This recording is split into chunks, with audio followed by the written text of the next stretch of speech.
BK, nothing but Knicks. When Sim passed the assist, you know that it's #1 show that breaks down the game. If you can't play defense, stay out my way.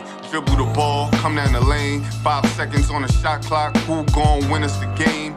You wanna hear Nick updates and trade rumors? Post-game reviews, this the place you tune in. So tell a friend just to keep the ball moving. Like the page if you feeling the movement. Every game we coming to win. Give us a sub like a player that came off the bench. This is NBK, nothing but Knicks.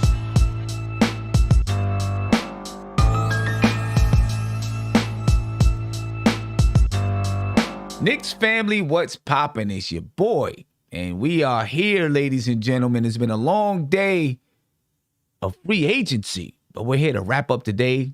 Today's day one. Talk about a lot of the things that went down today and what the New York Knicks did and did not do. And what will the Knicks do later on? Are we done? I don't think we're done. I think there's more for the Knicks to do, ladies and gentlemen. And we got ourselves a panel. We've been at it all day. Tony, Steph, we got Evergreen joining us. Man, Tony, what's going on with you, my brother? How are you feeling? I'm not as down and depressed as most of the Knicks fans today.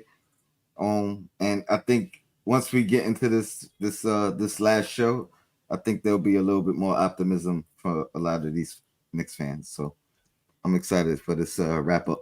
Yeah, no doubt. Because there are some things that the Knicks still can do to get what we need. And everybody knows we still need a starting point guard on this team.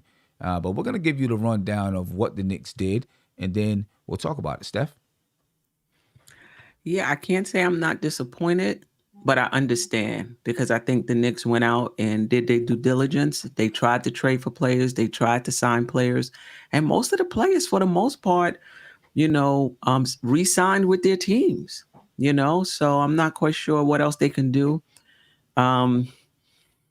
Like you said, we need a starting point guard. We don't have a lot of money left to make it happen. So I think something may be coming in the trade market. Yeah. We don't have a lot of money, but we were just talking a little bit, and there may be some ways that this front office can finagle it to make there be enough money so that they can sign a starting point guard. Evergreen, what's going on, man? What's up, man? I'm a little more, I guess pessimistic. I'm pessimistic. Well, I'm only pessimistic for one guy, and Evan Fournier is he's not my cup of tea. I don't like his game. Maybe he changes my mind this season, but I don't think he's worth damn near $19-20 million a year. I wouldn't have gave him that money. But I guess what are you gonna say? He's a USA killer, blah blah blah blah blah. Whatever. I don't like Evan Fournier. Other than that, I'm happy. I'm ecstatic about again, I've been clamoring about this all season, last season. Fiscal responsibility, right? That was the most important thing. And while just like you guys on the draft show were completely confused about moving back from the 19 spot, the fact that we did that and, move from the 21 spot, move back, that let me know that something was in plan and they realized that the player that they actually wanted was still available and they were able to, save some money by drafting them at a lower position. So I drafted him at a lower position. So I'm happy with the way we drafted. And again, one of the reasons I'm happy is because I didn't pay attention to anything free agency related, right? Because I knew that y'all were gonna be losing y'all minds. Everyone's gonna have all their opinions about who we should sign, who we should draft. I guess it's the aura of the free agency. But I decided this year, let me focus on a couple other things, family life, all of that stuff. I'm not gonna focus on free agency. Just let me see what happens with the need. And now that I go back and I look at the three players that we got, I can't be mad at that. I think, Grimes, I would say Grimes and McBride are both upgrades from Reggie Bullock and Elfrid Payton. So I'm happy with that. Okay. And hopefully the development goes through well. Okay. And as far as the draft is concerned, I think, I think the Knicks did well. And of course, I was hoping that we could expand upon it here in free agency. I was a little disappointed, but I do understand that the Knicks may not be done. But let's quickly, we'll just go over what the Knicks did do here in free agency. I don't have a whole bunch of slides to bring across because we've been going at it all day, so I'm just going to speak it to you. All right? The first thing that they did, the first moves that they make was to sign Alec Burks at 3 years, $30 million. And then Nerlens Noel at 3 years, $32 million. And then we waited for a little while, ladies and gentlemen, and waited for a little while and watched as players were coming off the board and coming off the board and coming off the board. And then it was announced that the Knicks finally finished the deal with Evan Fournier, and they signed Evan Fournier for a deal that's worth 4 years and up to $78 million. And the fourth year is a team option. And then they signed Derrick Rose for 3 years, $43 million. Now, it would seem, if you do the math, that the Knicks would be done in free agency, but it may not be true. It may not be true. Let's start with Derrick Rose. Because the Knicks were able to go over the cap if they needed to sign Derrick Rose. Right? So although they agreed to a deal, as long as they sign him last, and remember, deals don't get signed until August the 6th. That's when pen goes to paper. And as long as they sign him last, they'll still be able to give Derrick Rose his deal, 3 years, $43 million, while they have the ability to sign another player. Hope that makes sense to everybody. So there still may be hope that the Knicks are out there looking to sign a point guard. We're going to take a look at and see who's available, what's available, and what the Knicks should be looking at doing moving forward. We've talked about it a lot all day long, but, we're going to do it again. Also, when you look at these deals, say, for example, you see it across the bottom of your screen right now, it says Alec Burks, 3 years, $30 million. It doesn't mean that it has to be $10 million a year.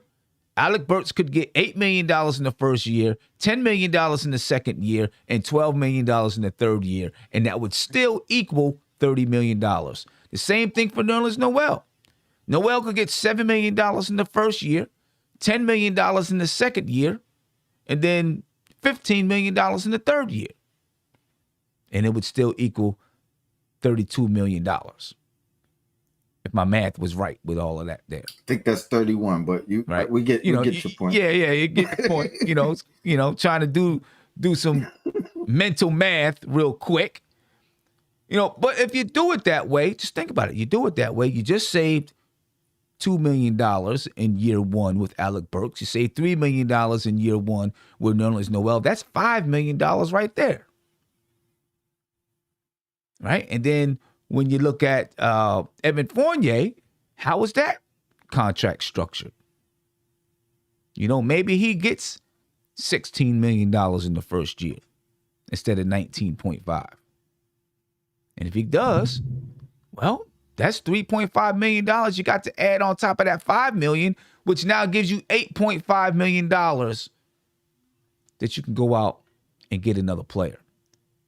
And if you can sign Derrick Rose last and go over the cap, not that I would be ecstatic about going over the cap for a team that's not really a contending team, but if you did so, then now you take that $8.5 million and add it to that $13 million, and all of a sudden you got $21.5 million that you can spend on another free agent. So there are ways that the New York Knicks can still come away with a starting point guard, because I think that's the concern from everybody. Who's going to start for the New York Knicks? Is it going to be Derrick Rose?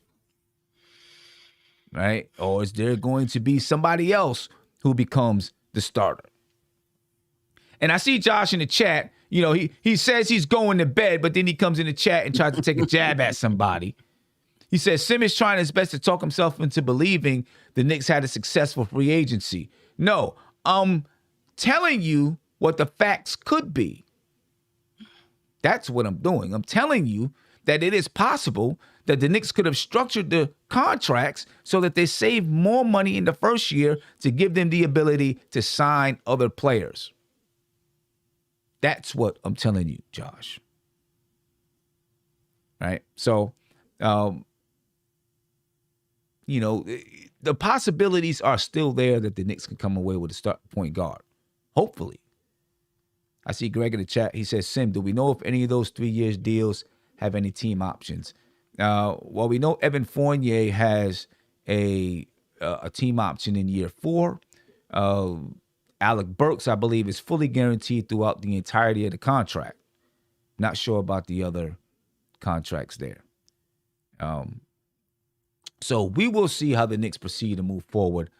I think there could still be some moves to be had, and that the Knicks probably will still make some other moves during this free agency, you know, because there are guys that we haven't heard sign anywhere. Dennis Schroeder hasn't signed. Reggie Jackson hasn't signed, right? You know, are these the guys that you said, oh, yeah, these are the guys we really want to go out and get? Maybe not. But this is what we're left with, and this is what we have. And these guys may still be available. Right, Steph, what do you think about all of that? You know, I guess starting with our ability, Right. You know, to still have some money, to make some moves. I think that would be great because I still think we need a point guard, and I really think that we need we don't talk much about this, a power forward like maybe Carmelo Anthony on the team as well. I mean, we hope Obi is doing what he needs to do and that he's improved enough to continue playing behind Randall.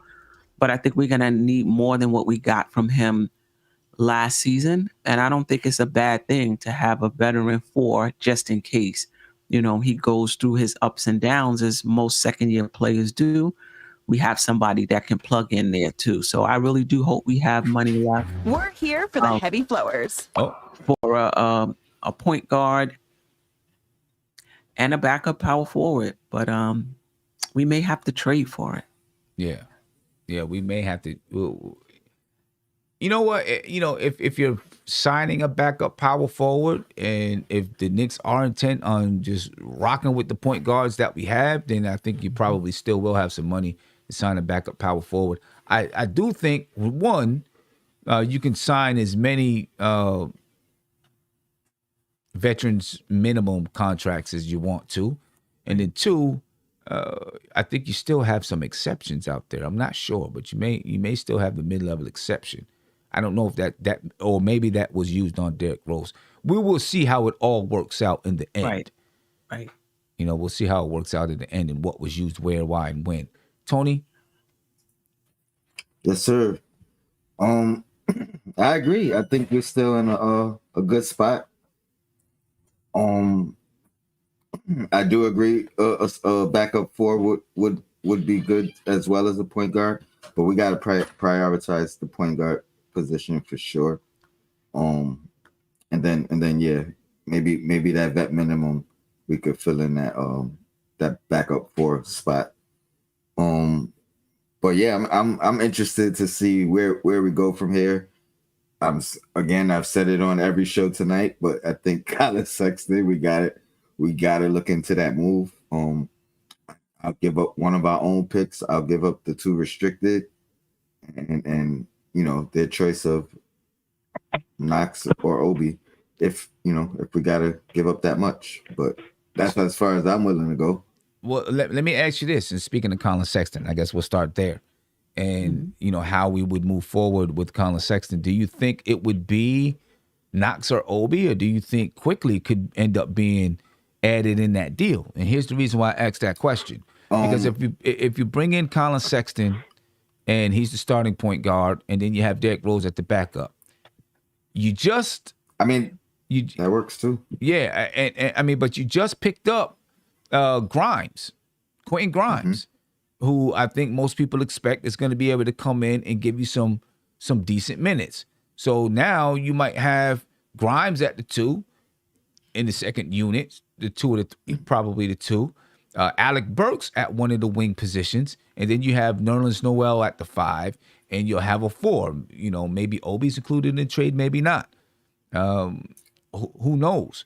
But if the Knicks are going to trade for a starting point guard, I feel like one of the guards might be on their way out, and that would be quickly Grimes, Deuce, or Alec Burks. And it could still be Alec Burks. It could still be Alec Burks. I'll say this, Sim. If we're including quickly in that trade, then they're getting less.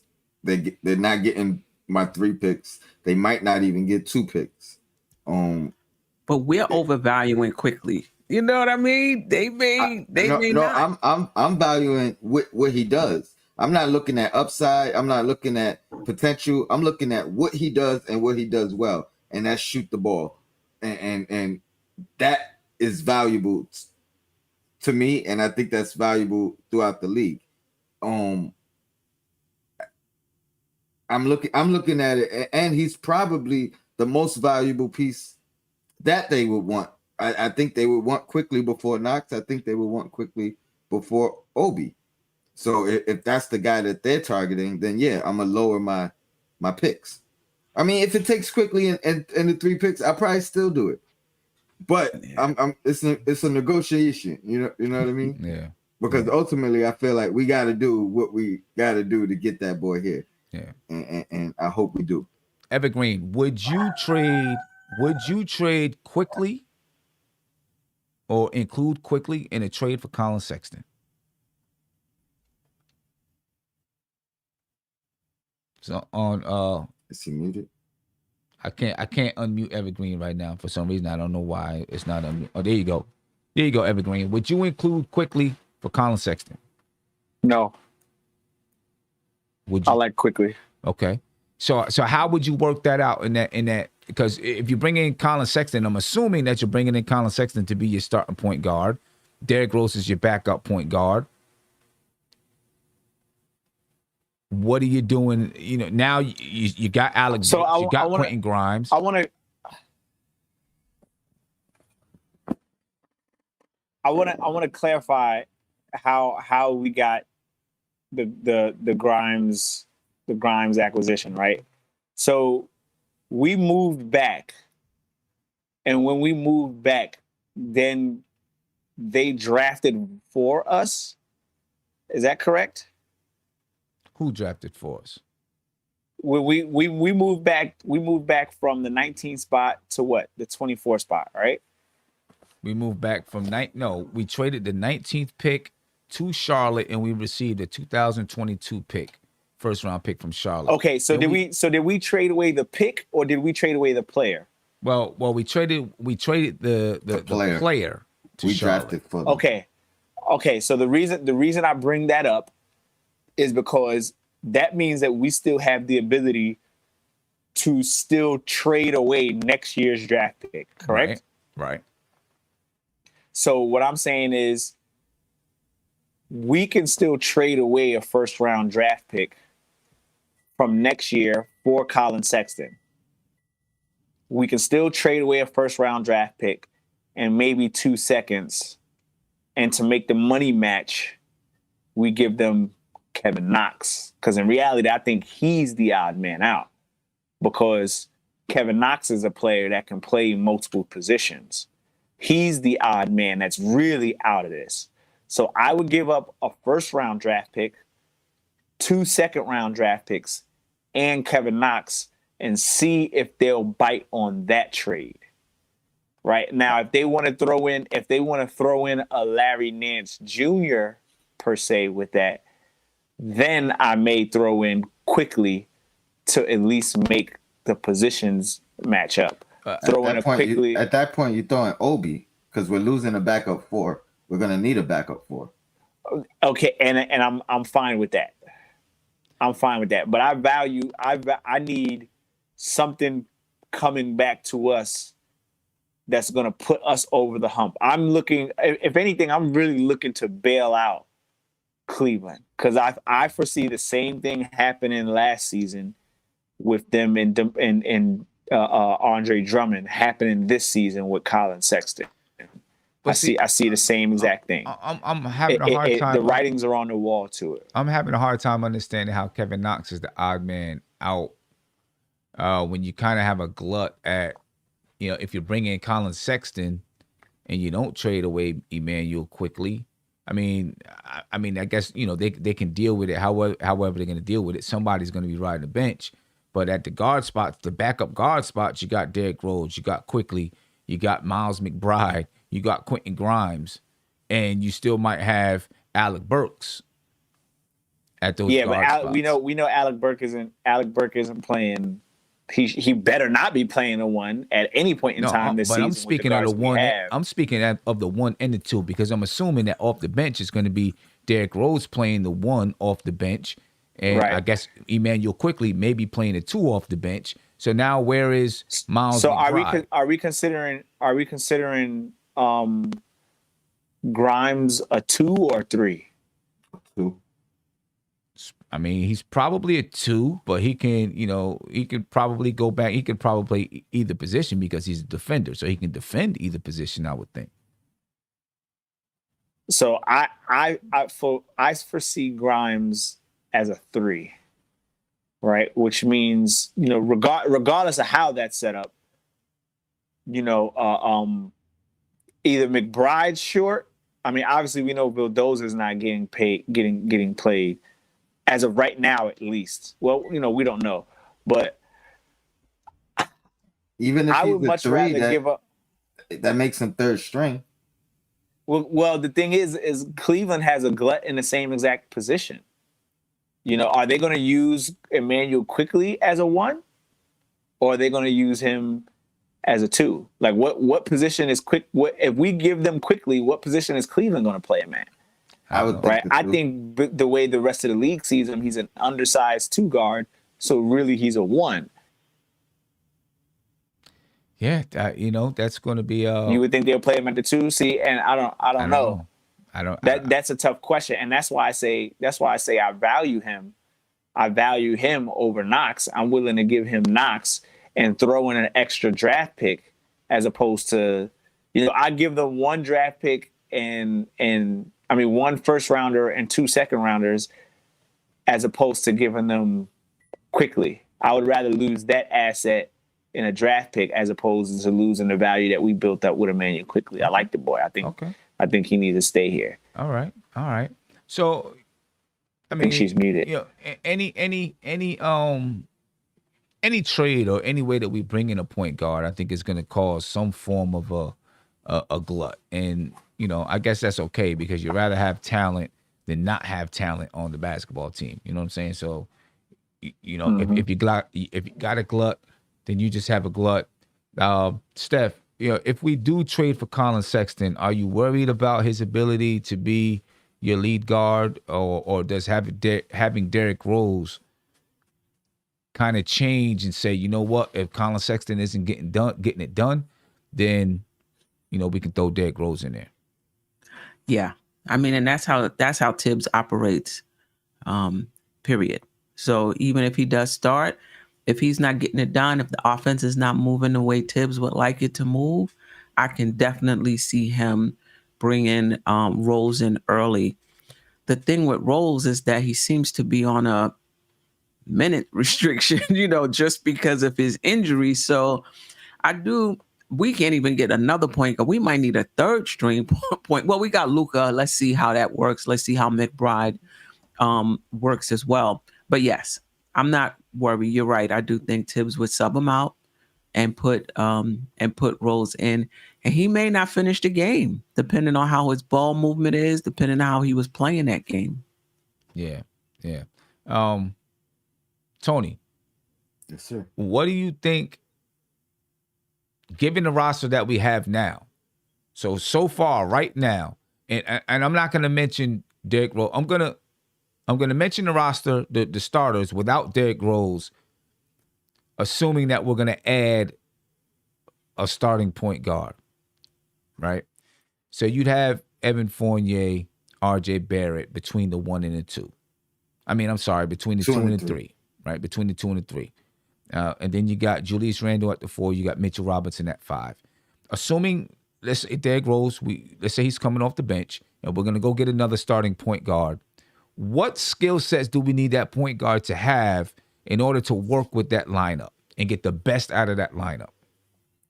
I mean, number one thing I want from that position moving forward, is 3-point shooting. I want the whole. I want the floor of Elfrid Payton, the flaws of Elfrid Payton, to be addressed first. Mm-hmm. So he has to be able to shoot the ball. If he could create his own shot, that's going to be a plus. And then the things that Tibbs loved and the things that I think kept Elfrid on the floor as long as it did, penetrating, getting to the basket. Did I just say facilitating? Because obviously that's not a priority on Tibbs list. At that position, you know what I mean? It just has to come from someone on the floor. So I'm not going to put that high on the list, but shooting is probably number one from that position, and then defense and penetration is what Tibbs likes. So I'll go with those 3 things. Do you think that Tom Thibodeau just feels confident enough that he can get facilitation from Randle? Do you think he's comfortable with that style of play? I think he is. I think the addition of Fournier will help. I think the growth of RJ will help. And by all means, am I not prioritizing facilitation? Because I'll take that too. But I think shooting is going to be more important. We see Elfrid's assists were relatively low last year. Mm-hmm. I think you can get that from, you know what I mean, any guy coming in, especially if he can penetrate. I think he'll get at least 3 assists if he's talented and or puts the effort in. He'll probably do more than that. Okay, Steph, what are you looking for? I'm gonna come to Steph and then I'm gonna get to the guy on the phone. What are you looking for? Assuming that we're still looking to go out and get a point guard, a starting point guard, what do you think that point guard needs, the skill set that point guard needs to get the best out of this starting lineup? I think he needs to have versatility to be able to play on and off the ball. You got Fournier who could play make. You got Randle who could play make. You got RJ who could play make. You definitely need somebody that when the ball is in their hands and they find that so-called point guard who's not handling the ball on that, trip down the floor, that when they do pass it to them, that person can shoot it or either get into the lane and find somebody. You don't want to have a point guard without that versatility. Randall's handling the ball, pass it out to him, and he can't shoot. He can't do anything for it with it. I think we can get away without a playmaking guard per se, because we do have those guys. But that point guard really does have to shoot because the ball will be coming out to them and they need to be able to do something with it. And secondary playmaking, once it does come out, would help as well to keep the offense moving. Yeah. Caller, you're live. What's popping with you? Talk to me. What's your name? Where you from? How's it going, panel? Pretty good. How about you? Good. Are you in the mood for a little optimism about what's going on with this? Yeah. I'm in the mood for a little optimism. Yeah, give us a little optimism because right now I think most Knicks fans, including myself, are a little bit disappointed. Yeah, I mean, I think we let it happen to us again. With the media getting us excited for the big name, and it's not this summer. That's basically what it comes down to. We weren't getting Kawhi. We weren't getting Chris Paul. We maybe could get Lillard, probably won't. And I mean, given that we're not going to get a superstar this summer, what do we do? And I think it's a mistake to think that we're blowing our cap space. I think there's a difference between cap space and cap flexibility, it's rare that a team clears out the cap room and then goes out and signs a guy, the franchise player. That happens very rarely. More likely what's going to happen is that the Knicks have now all these pieces that they could trade. And none of these contracts, I don't believe, are so bad that they can't trade them, especially after another year together. All these 3-year deals, the Fournier deal is a 4-year deal, but that last year's an option. So after this year, there's 2 years left. They could trade these guys if they need be, and if they can't make a trade in the next year or two, they're positioning themselves for 2024 for the big free agency at that moment. So I think it's a good thing. When the Knicks were going through their 9-game win streak this year, if you had said, hey, man, they're not going to get a superstar this summer, but they're gonna keep either Books or Bullock, and then they're going to replace the other one with a guy who could score 18, 19 points a game and create his own shot off the dribble and start for the team, I'd say let's do it. All right, they're going to get rid of Elfrid Payton, and they're going to replace him with a explosive, dynamic rookie. I would say, all right, let's go do it. And then they're going to add another rookie with that other pick that's basically, another swingman Grimes. I'm talking about Grimes here. So I'm looking at the roster. I like it. It's the same roster as last year. You got McBride instead of Payton. You got Fournier instead of Bullock. And then you got Grimes. That's a good team. That's a good team for another year. Okay. Do you think the Knicks are done? Do you think they're going to make some more moves? Would you want? I hope they do. I hope they do. I always wanted to make more moves. I would be open to Sexton. I would be open to all these guys. But if they don't, I look at the lineup as Mitchell Robinson will come back, and Nerlens Noel will back him up, and that's okay. Even though Nerlens Noel is making $10 million and that's too much for a backup, Mitchell Robinson is making 1.8. And that's pretty good for a starter, So at the end of this season, they can make a determination about what they do with Mitchell Robinson and what they do with Nerlens Noel this upcoming season. So they got Mitch and Nerlens. They'll probably bring back Taj Gibson. They got that guy Sims as the fourth center. But Mitch and Nerlens are the two centers in the rotation. Power forward, you got Randall and Obi top. And hopefully the Obi of the playoffs is the Obi that we see in this season. And he's going to be actually a really good player, hopefully. At the 3 spot, I guess Fournier is the 3 and RJ is the 2. I'm not really sure. Vice versa, it doesn't really matter. But let's just say you got Fournier and Burks, and then you got RJ and IQ, and then you got. I think McBride's going to be the starter if they don't make a trade. I think that assuming McBride is good, just assume McBride is good. I think he's very likely he's the starter. Rose is the backup. And, if something goes bad with the point guard situation, they could do what they did last year. They put IQ at point guard for times. They could put Burks at point guard for times. They got Luka now. They didn't have him last year. They have like 5 people who could play the point guard. And they're all better than Elfrid Payton. So it's okay. You know what I mean? I think there's a 45-win team in an 82-game season. 45 wins. Okay. What does 45 wins get you in the Eastern Conference? Probably the 6th seed. 6th seed, 5th seed, and just like the Hawks this year, I think it doesn't really matter. I mean, obviously you want the home court in the first round, but we saw what happened there. You know what I mean? Maybe they're the 6th seed or the 7th seed, but they get to the second round this year. You know what I mean? I'm just assuming that this is the final roster. If this is the final roster, I'm not super happy about it, but it's definitely an improved team, and I get that the rest of the conference also improved, but they're going to have to play better. There's something to be said about continuity.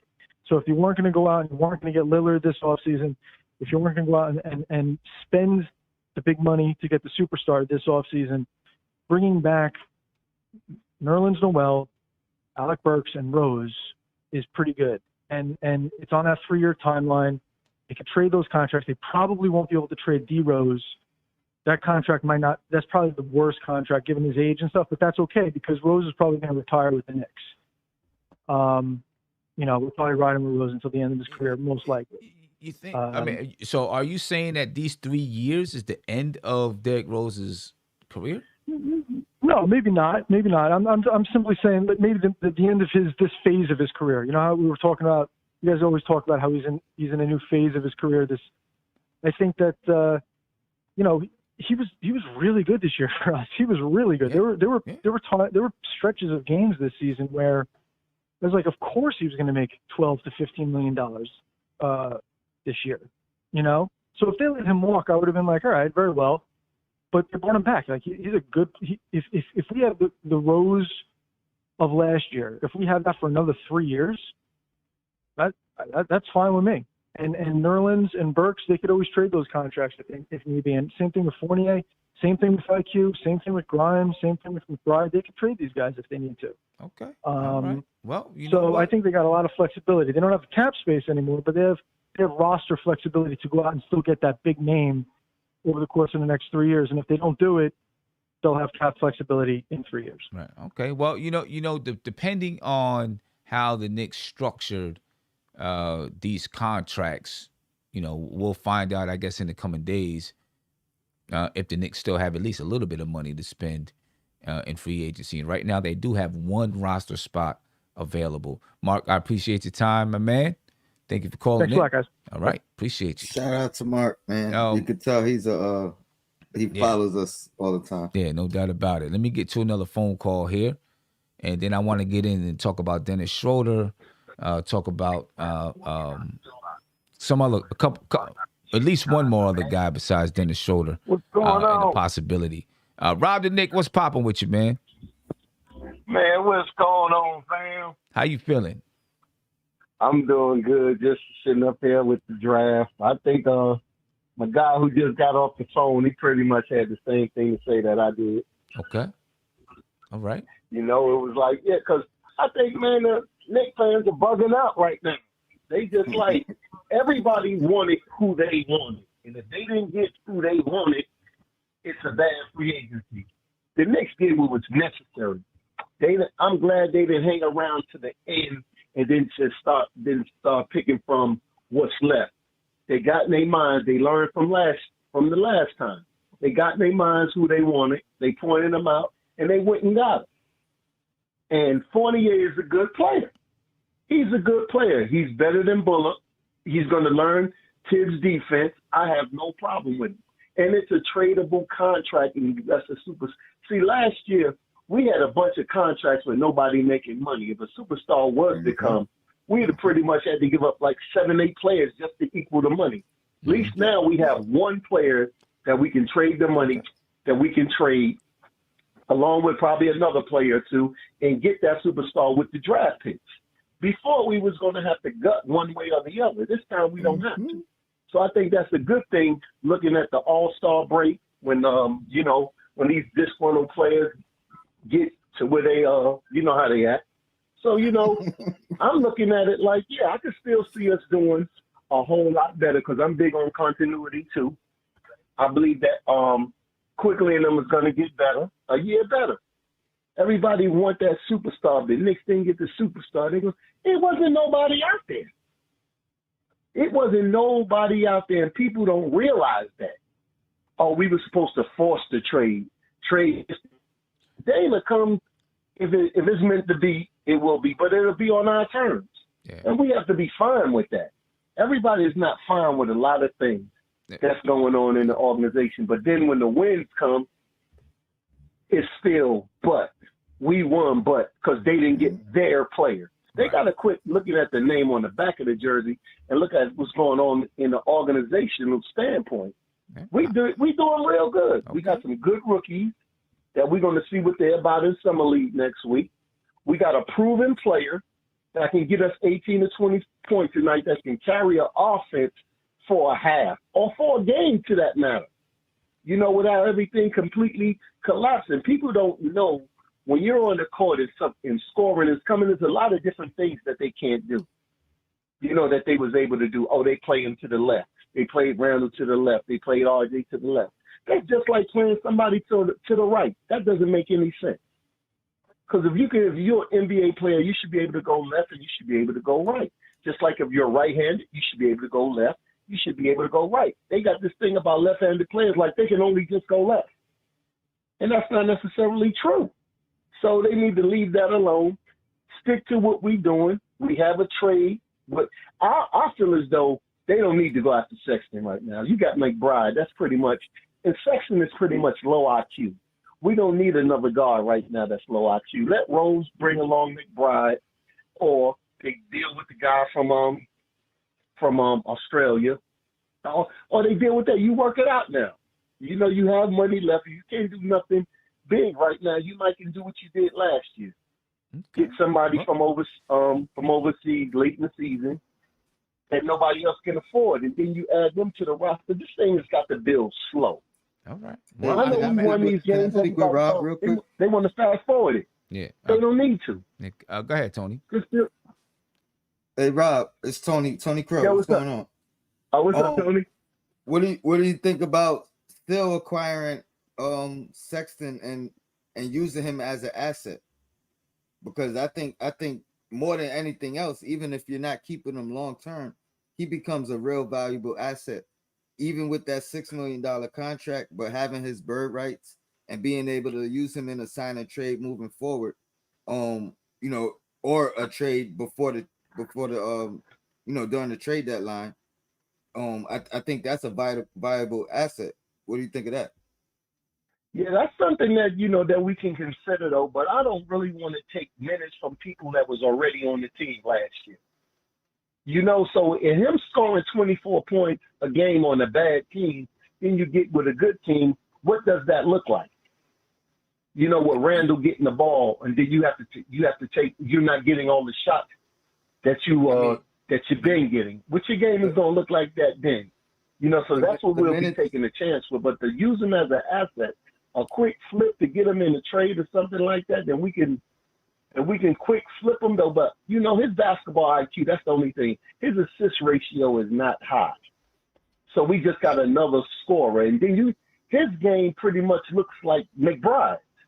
But I think McBride can see the floor a little bit more better than him. He head down straight to the basket. That's what the Vets had a problem with him in his rookie season. Once all they did was move the Vets off the season and off the team and just gave him the floor. So he was able to flourish in that situation though.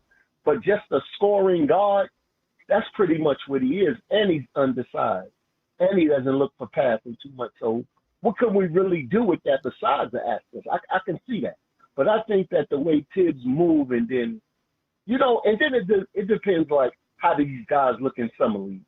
Let's see if they they're going to hit the floor running. Then if not, then you don't have a problem with them on the bench, and then you can acquire them. Right. And then move them mid-season. Move them along mid-season as these other guys develop. There's a couple of things you can do, and I'm not totally against that. Yeah. I'm not really totally against it, though, but I just see, I don't think that his game, from what we're looking for in a point guard, that he's going to be able to give us that.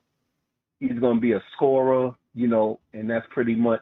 And we developing quickly for that, but I think quickly got a better IQ than him as far as passing the ball and, seeing things the way that it's supposed to be seen from that, even though he's not the best and he's not the answer to us for the point guard, but I think that he's a little bit more better. Because, we got an 18-point scorer right now. So that's fixing two things. Okay. That's fixing two things. We needed scoring. Rob, I appreciate your time, man. I know we got some other people trying to get on the line. Thank you for your time, brother. Glad you called in. All right, fam. I'll get back with you. All right, no doubt. All right, peace to the chat. Sim, can I say something real quick? Yeah, go ahead. I mean, you tried to cut off Rob, and then but go ahead. I didn't try to cut off Rob, but no, Sim, I'm seeing I've seen everybody, kind of down about free agency today, and I'm really not. I thought free agency was pretty good today. I really do. I see people overreacting about the Fournier thing when it's really not 4 years; it's 3 years. It's pretty much the 3 years. Well, you missed all of that. We're on to something else. We're talking about how we're gonna move forward into the future because we've been through that all day long, right? So we're talking about what the next moves are because a point guard is, I still think, necessary for this team. because of Derrick Rose, and we just talked about Colin Sexton, other guys that are still out there on the board, and the Knicks may still have money depending on how they structured their contracts and when they signed Derrick Rose to an actual contract and so on. So you got Dennis Schroeder out there, right? Reggie Jackson is still out there. I would have interest in Dennis Schroeder. And so I'll start with you, Isaiah. I know you're not high on Colin Sexton. Do you see Dennis Schroeder as basically the same player, just a little bit older? Nah, I mean, to be honest, if it's between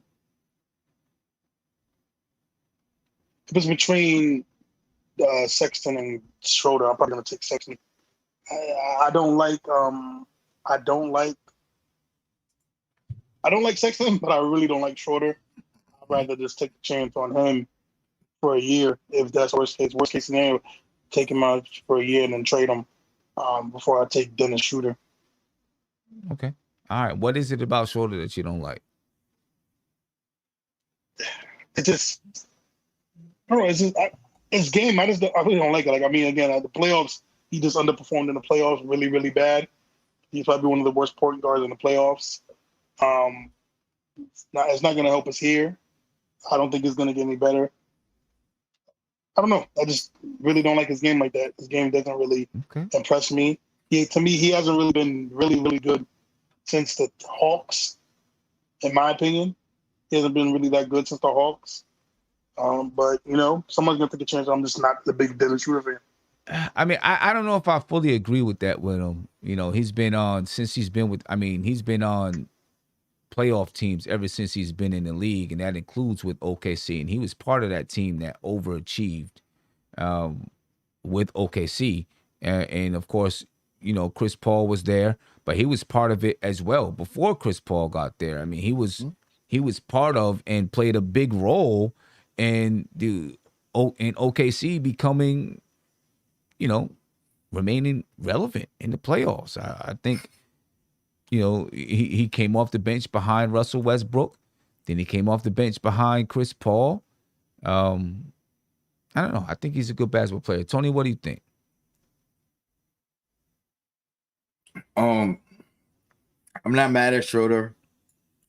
If I was choosing, I would agree, though. I would pick Sexton over him, just because of the cost, the upside, and the value of potentially flipping him as an asset. Even if it was coming down to like moving for Dame Lillard down the line, I think Sexton would be a more valuable asset than Schroeder. It would be a guy that you could flip at a small price, and they could re-sign him, and it still wouldn't be near the money of Dame Lillard. But Sexton, I mean Schroeder, I'm not mad at. I think he can work. I honestly think him on his average day is probably Peyton at his best. As far as what you're getting, still got the questionable shooting, but he's willing to take it. He'll make a couple of them. He drives to the basket, penetrates. He does look to facilitate.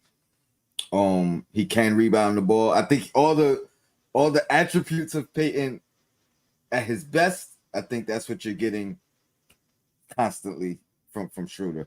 So I could definitely see Tibbs rocking out with him. Okay.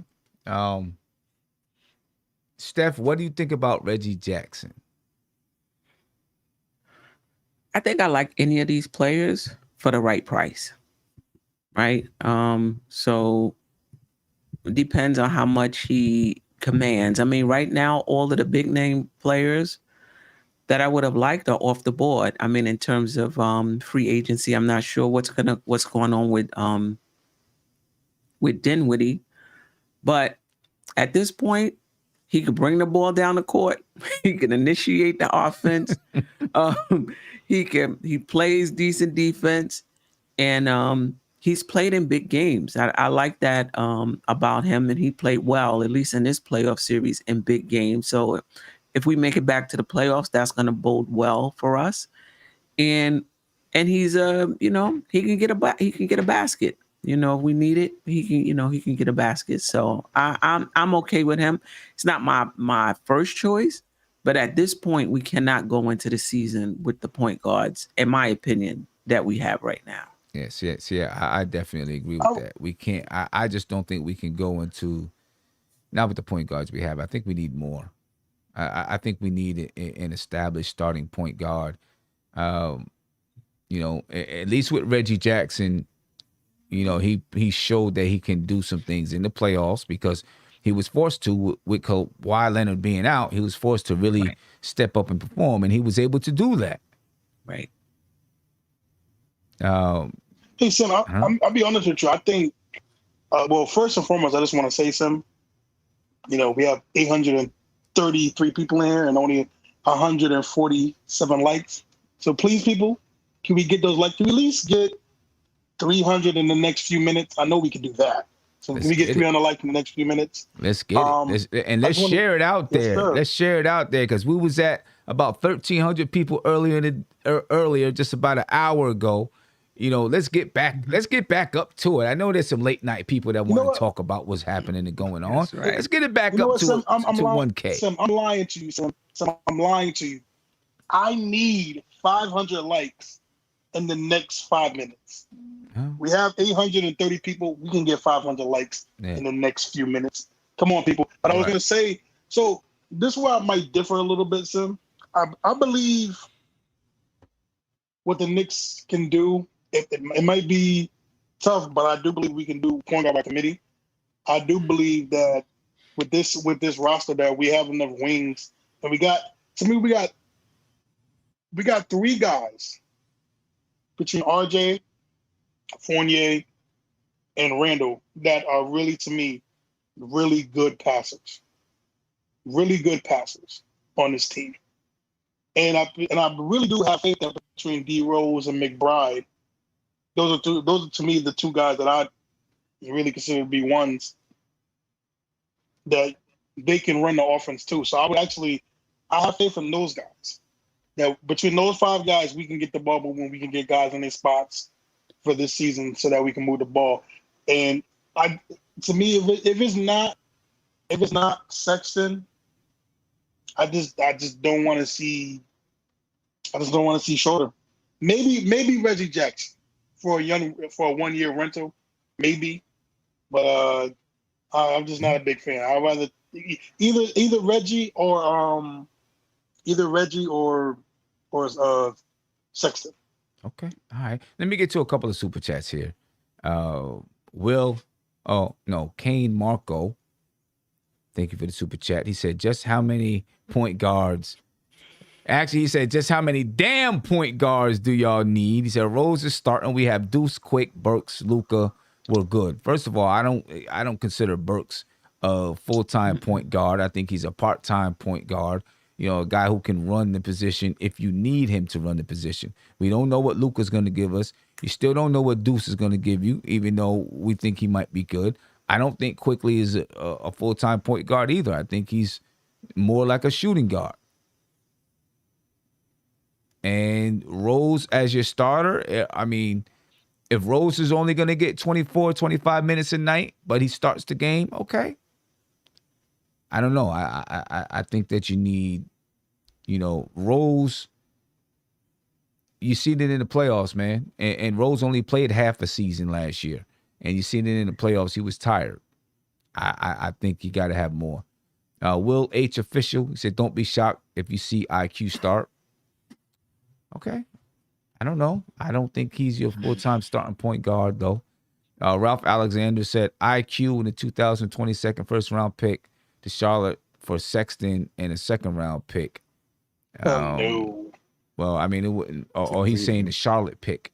I see for the Charlotte pick for Sexton and a second-round pick. And Ralph again said he would take Sexton over Schroeder. Sexton is younger, he shoots it better, and he's cheaper. That is true. Now, all of those things are true. He's younger and he shoots it better. And he's definitely cheaper. I guess we will see what happens within the next couple of days. I think the Knicks will have the ability to finagle some, to finagle the salary a little bit or whatever, and see if they're able to bring back a point guard. I do want to say another thing about the Knicks free agency, and this is through Mark Stein, and I think someone just mentioned it in the chat as well. He said another free agent duel of interest. Carmelo Anthony is weighing interest from both the Lakers and the Knicks. So, it seems apparent that last roster spot, Leon Rose is saving it for Carmelo Anthony. And then we'll see if maybe some other moves take place from there. I don't know. But this is where we are right now. I want to do a quick rundown of players who signed today. All right, we'll start with Lonzo Ball. He agreed to a 4-year, $85 million contract with the Pelicans as part of a sign and trade to go to Chicago. And then he was traded to Chicago from the Pelicans for Thomas Satoransky, Garrett Temple, and a second-round pick. All right, Alec Burks. He agreed to a 3-year, $30 million deal with the Knicks. You know that. Nerlens Noel, 3-year, $32 million deal with the Knicks. Jared Allen, a 5-year, $100 million contract. A 5-year. The Cavs got the best cap allergies in the world. Agreed to a 5-year, $100 million contract with Cleveland. Kelly Olynyk agreed to a 3-year, $37 million contract with Detroit. Mike Conley agreed to a 3-year, $72.5 million contract with Utah. Tim Hardaway Jr., a 4-year, $74 million contract with Dallas. TJ McConnell agreed to a 4-year, $35.2 million contract with Indiana. Duncan Robinson agreed to a 5-year, $90 million contract with Miami, but he was later traded. Am I right? I don't think so. That was Gordon. That was Dragic. That was Gordon Dragic. Yeah, sorry about that. That was Dragic. Chris Paul agreed to a 4-year, $120 million contract with Phoenix. That's $30 million a year for Chris Paul. Will Barton agreed to a 2-year, $32 million contract with the Denver Nuggets. Jeff Green, a 2-year, $10 million contract with Denver. Left the Brooklyn Nets. David Nwaba agreed to a 3-year, $15 million contract with Houston. Sterling Brown, a 2-year, $6.2 million contract with the Dallas Mavericks. Mo Harkless agreed to a 2-year, $9 million contract with Sacramento. Jimmy Butler agreed to a 4-year, $186.5 million contract extension with Miami. 4 years, $186.5 million contract for Jimmy Butler and the Miami Heat. Boban agreed to a 1-year contract with the Dallas Mavericks. Doug McDermott, 3 years, $32 million with San Antonio. Furkan Korkmaz, 3 years, $15 million with Philly. Gary Trent Jr. agreed to a 3-year, $54 million contract with Toronto. Zach Collins, a 3-year, $22 million contract with San Antonio. Alex Len agreed to a 2-year contract with Sacramento. Mike Muscala agreed to a 2-year, $7 million contract with OKC. Cameron Payne agreed to a 3-year, $19 million contract to Phoenix. This one hurts me a little bit. Not that I think Cameron Payne is a star, but if you're not going to, we'll see what they decide to do. But the Knicks maybe could have got him for 3 years, $30 million. Or something like that, and said, "Hey, we're gonna give you a shot." Cameron Payne, we're gonna give you a shot to be the starter. Unless he just wanted to run it back with Phoenix, we're gonna give you a shot to be the starter. That one hurts me a little bit, because he's a guy you could have taken. Maybe we'll see. Maybe the Knicks have something up their sleeve. I mean, he kind of revitalized his career there, so Yeah. I could see him wanting to stay. Yeah, I agree. Trevor Ariza agreed to a 1-year contract with the Los Angeles Lakers. Wayne Ellington agreed to a 1-year contract with the Los Angeles Lakers. Dwight Howard agreed to a 1-year contract with the Los Angeles Lakers. Solomon Hill agreed to a 1-year contract with the Atlanta Hawks. Nicholas Batum agreed to a 2-year contract with the Clippers. Evan Fournier, we know, agreed to a 4-year, $78 million contract with the Knicks, and it includes an option in that 4th year. Derrick Rose is coming back to the Knicks with a 3-year, $43 million contract. Kyle Lowry agreed to a 3-year, $90 million contract with Toronto as part of a sign and trade to Miami. Then he was traded to Miami from the Toronto Raptors as part of a sign and trade for Goran Dragic and Precious Uchiwa. And then Goran Dragic, you already know he's on his way to the Toronto Raptors. Alex Caruso agreed to a 4-year, $37 million contract with Chicago. Corey Joseph agreed to a 2-year, $10 million contract with Detroit. JaVale McGree agreed to a 1-year, $5 million contract with Phoenix. Daniel Tice agreed to a 4-year, $36 million contract with Houston. Cody Zeller agreed to a 1-year contract with the Portland Trailblazers. Bobby Portis agreed to a 2-year, $9 million contract with Milwaukee. Reggie Bullock agreed to a 3-year, $30.5 million contract with Dallas. Now, there was a report by Ian Begley who said that the Knicks and Reggie Bullock had talked about, they were in contract negotiations, but they couldn't come up with a good number. So I guess the Knicks didn't want Reggie Bullock back at 3 years, $30 million. But then they went and they signed Burks for 3 years, $30 million. He does more. So, yeah, I guess they feel he does more. PJ Tucker agreed to a 2-year, $15 million contract to Miami. I really thought he was going to stay in Milwaukee. Maybe the money just couldn't work out. I don't know. Trey Lyles. Who left? PJ Tucker left Milwaukee and he's on his way to Miami. Miami's building a strong team. A tough team, too. Tough team. Trey Lyles agreed to a 2-year, $5 million contract with Detroit. Devontae Graham agreed to a contract with the Charlotte Hornets as part of a sign and trade with the New Orleans Pelicans. Then Devontae Graham was traded to the Pelicans for a 2022 first-round pick. Norman Powell agreed to a 5-year, $90 million contract with the Portland Trailblazers. Blake Griffin agreed to a 1-year contract with Brooklyn. Kent Bazemore agreed to a 1-year contract with the Lakers. Austin Rivers agreed to a 1-year contract with Denver. Gorgel Dang agreed to a 1-year, $4 million contract with Atlanta. Dwayne Dedman agreed to a 1-year contract with Miami.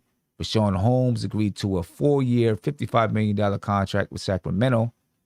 And that includes a player option in year 4. And then Max Struss agreed to a 2-year, $3.5 million contract with the Miami Heat. And that's where we are right now, ladies and gentlemen.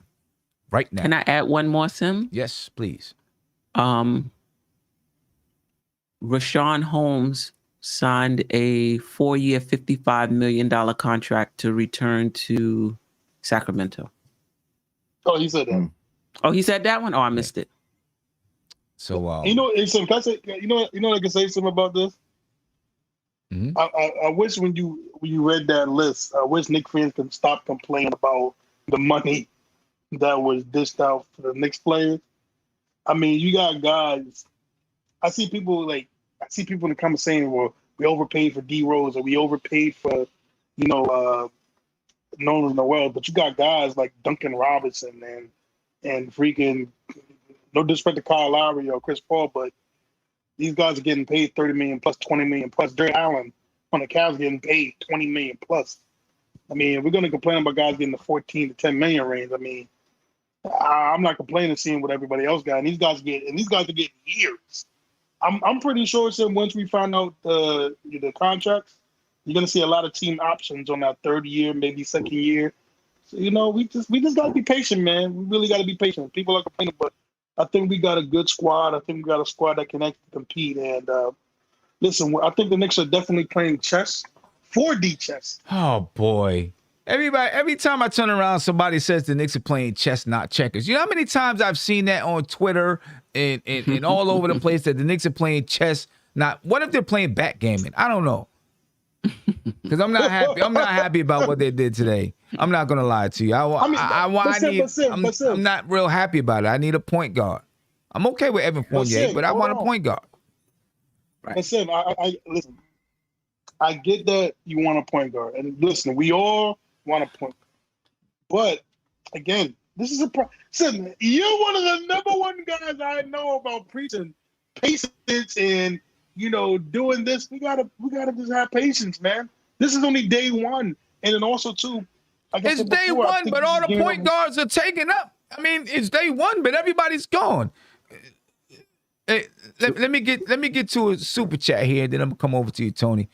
Demo B, he said, "We good people remember where we were at this time last year. I would try to sign Kendrick Nunn for our point guard." Tony, I'll come to you. Go ahead, make your comment, and then I want to know, what do you think about Kendrick Nunn? I'll actually start with Nunn. I wouldn't be mad at Nunn. I think he's a lower price, so I wouldn't be mad at that. Steph had mentioned Dinwiddie's still available. Mm-hmm. I think at this point, a lot of the money is dried up, so maybe we could snag him with what we have left before we re-sign Rose. And then I wanted to ask you guys, what do you think about giving Patty Mills a 3-year 30? Patty Mills is still out there.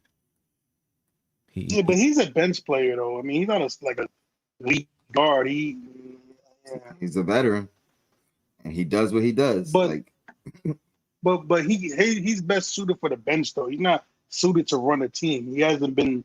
He wasn't even like. He never had the opportunity. He never had the opportunity. But I'm just throwing it out there. He's available. I don't know. I agree with you, but I hear you, man. But I'm just saying, on a championship team, he wasn't that. So I doubt he's going to be that. The older version of him. Yeah. I mean, wow. This is we scraping the bottom right now. I mean, no disrespect to Patty Mills, just in terms of what our expectations were coming into free agency at the point guard position. I mean, he's okay. He's okay. I would want somebody different, though. Yeah. So I want to read something. I want to read something that JD sent me. And this is from Jeremy Cohen. All right. This is from JD Sports Talk. JD Sports Talk. This is about Derrick Rose. It says, New York has Rose's early bird rights. If they keep his rights, the most they can offer is 175% of his contract last year. That's $13.4 million. If the Knicks renounce his rights, they can sign him up to the max. No, not the max, up to the max. There's a discrepancy with the number that is reported. All right, by giving Rose the reported 3 years, $43 million, his starting salary is $13.6 million. That's $200K more than what Rose's max would be if the Knicks keep his rights, which is a problem. It means that the Knicks would have to use cap space to sign Rose to this deal. It's the least Brock Aller move ever. By signing him to 3 years, $43 million, the Knicks pretty much forfeit all of their remaining cap space. They would then get capped out and can use the $4.9 million room exception. Or if New York signs Rose to around 3 years, $42.3 million, the Knicks can use Rose's cap hold to instead create an additional $7 million plus the room. There's no reason for the Knicks to give Derrick Rose an extra $200K next season to sacrifice $7 million in cap space. It makes no sense, especially when you can sign anyone, to a multi-year deal and then have extra salary at your disposal disposal to make trades. This is why it is very possible the Rose number is slightly off. So it may not be 3 years, $43 million. It may be 3 years, $42.3 million. Right? Right. It says the order operations would be the Knicks sign someone for $7 million, re-sign Rose for 3 years, $42.3 million, and then use the room exception. So I think there's a slight discrepancy in the Rose salary, and it's driving everybody insane. It says Rose will get 8% raises and not 5%. So he can still receive the $43 million over 3 years, and the Knicks should be able to create the extra $7 million in cap space. So there's a lot of behind the scenes and technical work going on there to, to make it work. But it sounds like the Knicks can still have, if they do it right, which I have no reason to believe that Brock Aller wouldn't be able to do it correctly, could still have at least $7 million left to use. Who are they getting with that $7 million? I don't know. Probably Carmelo Anthony. I don't know if it's going to be a point guard. But then, of course, he could get the room exception. He could get. Oh, that's true. He could sign for the veterans minimum, which I doubt he's going to do. Right? I think he's going to want a little bit more. And then, of course, depending on how they structure the other contracts, how much those players are getting in the first year of that contract, the Knicks may be able to create enough space to be able to do something. So it's not over yet. There is still work to be done. In the way that the Knicks make this thing happen, there is still work to be done. A lot of work to be done. Let me see if I can get to another super chat here. We got King Ant G. Thank you for the super chat. Haven't seen King Ant G in a while. I know where Ant at. I'm not going to snitch about him, but I know where Ant. Shout out to Ant, man. Ant, so he says, assuming that KD, Kyrie, Harden re-sign with Brooklyn, like they will come to the Knicks, and Steph, Levine, and Beal sign extensions, the 2022 free agency class is even worse than 2021. Leon and West know. That could be. You just never know what's going to happen between now and then. I think most people have said and understand that the Knicks are going to get their players probably through trade and not through free agency. But that's good intel right there. JD Sports Talk. Thank you. I appreciate the info. That's good. But that's good information right there on how the trade could possibly, or not the trade, but the signing could possibly work with Derrick Rose, and how the Knicks could still have about $7 million and even more to spend in free agency. And if it's like that with Derrick Rose, you can believe that it's probably, there's probably small tweaks with each one of these contracts that can free up some money so that the Knicks can continue to make more moves. I'm going to get to a phone call here. Then I'm going to come back. I think Isaiah said it earlier. Can the Knicks do it by committee, that point guard by committee? To me, that's like I don't like it. Maybe it's easier to do than a football team having a quarterback by committee. I don't like it. I like to have a leader out there. And Derrick Rose played well for us last year. I just don't know if it's going to hold up. Let me get to this phone call, though. Calling you live. What's poppin' with you? Sam. What's going on with you, brother? How you feeling, man? Sam. Year in, year out. Doesn't matter who's in the office. It's always gonna be the same, Sam. I'm gonna offer you this branch here and tell you it is time for us to make our way away from this organization. Oh no, don't do it. You can't do that, AD. You can't do that. I'm telling you, come on, because man. what happens now, their foolishness is seeping down into normally rational thinking people who are now going to sit here, I'm listening to throughout In and Out, and are going to make reservations for signing Fournier before you move on a point guard. they're not playing chess nor checkers. They're playing shuffleboard.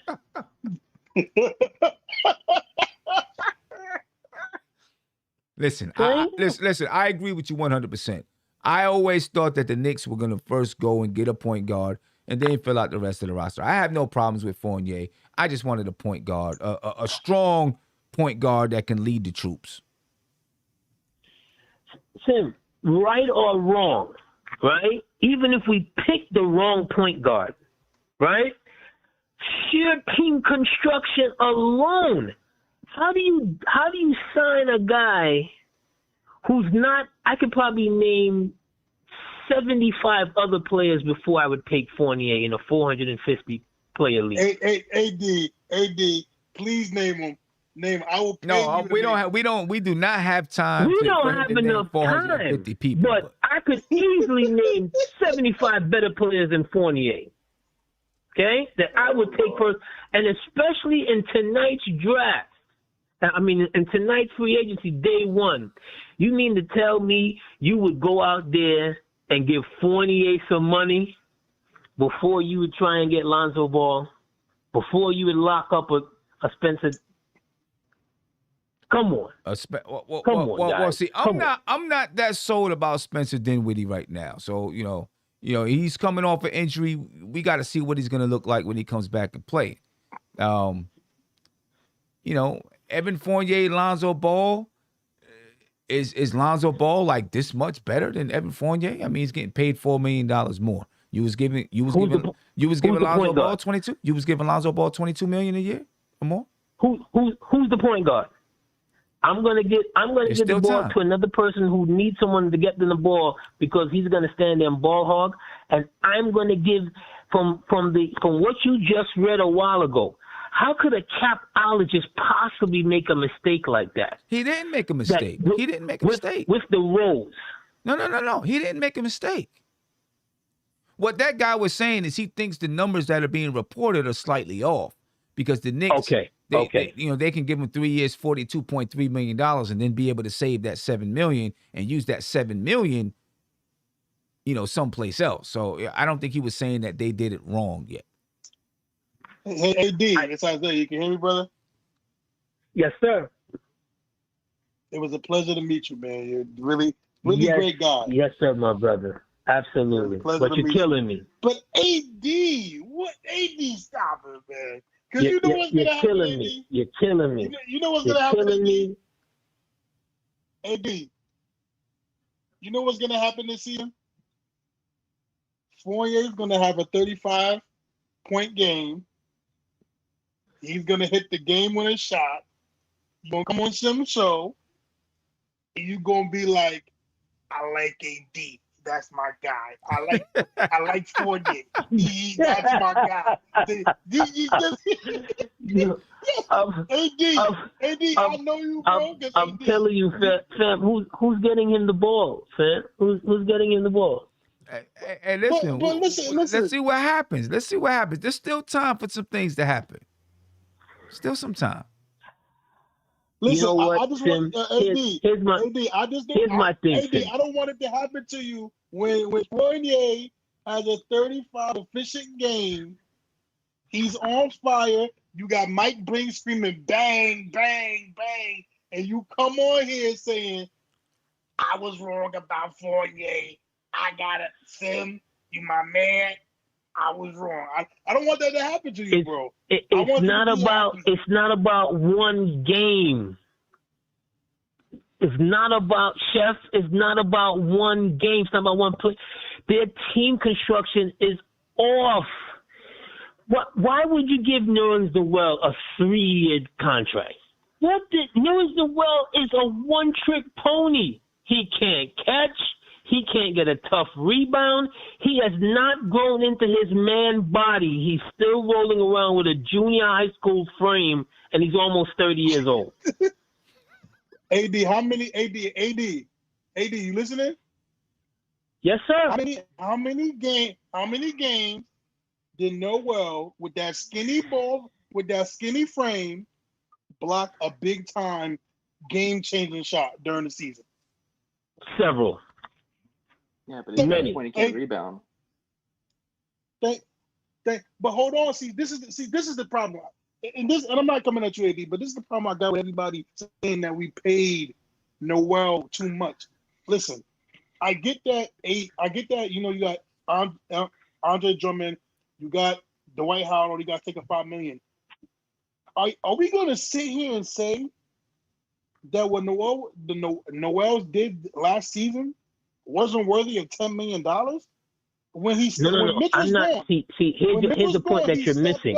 Here's the point that you're missing with the money.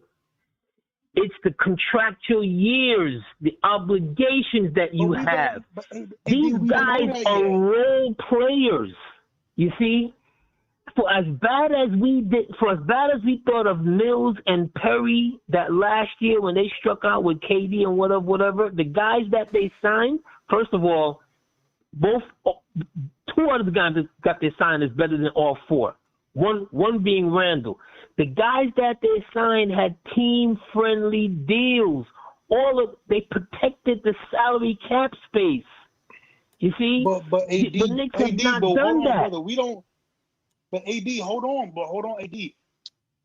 Everybody's seeing day one, but no one's gonna. When these contracts come up and we see the contracts and we see the team options, I don't think a lot of us are going to complain. I think we're going to see a lot of team options on these guys. And again, right, $10 million. Listen, nobody on this team, think about this. Really think about this, AD. No one on this team is making $20 million. I mean, 20 million. No one on the team is making $20 million. Well, not yet. We'll see what happens. Not yet. Not yet. We'll see what happens.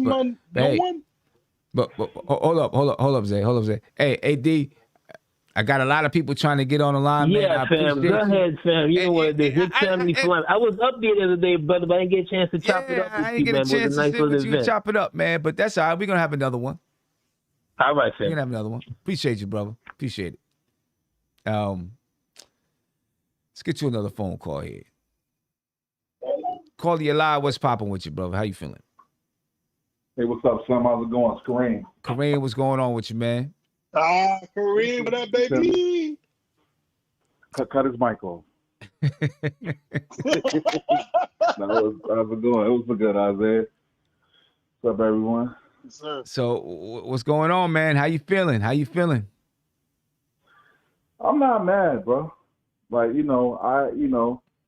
I understand, people wanted a point guard, but, maybe, the point guards that were on the board was asking for too much. Who knows? But we got a lot of guards on this team, man, already. So, Yeah, I mean, we do. We have a lot of guards, and I think it's something that the Knicks are going to have to sort out, and I think they probably will sort it out in due time. They'll probably sort it out. We'll see.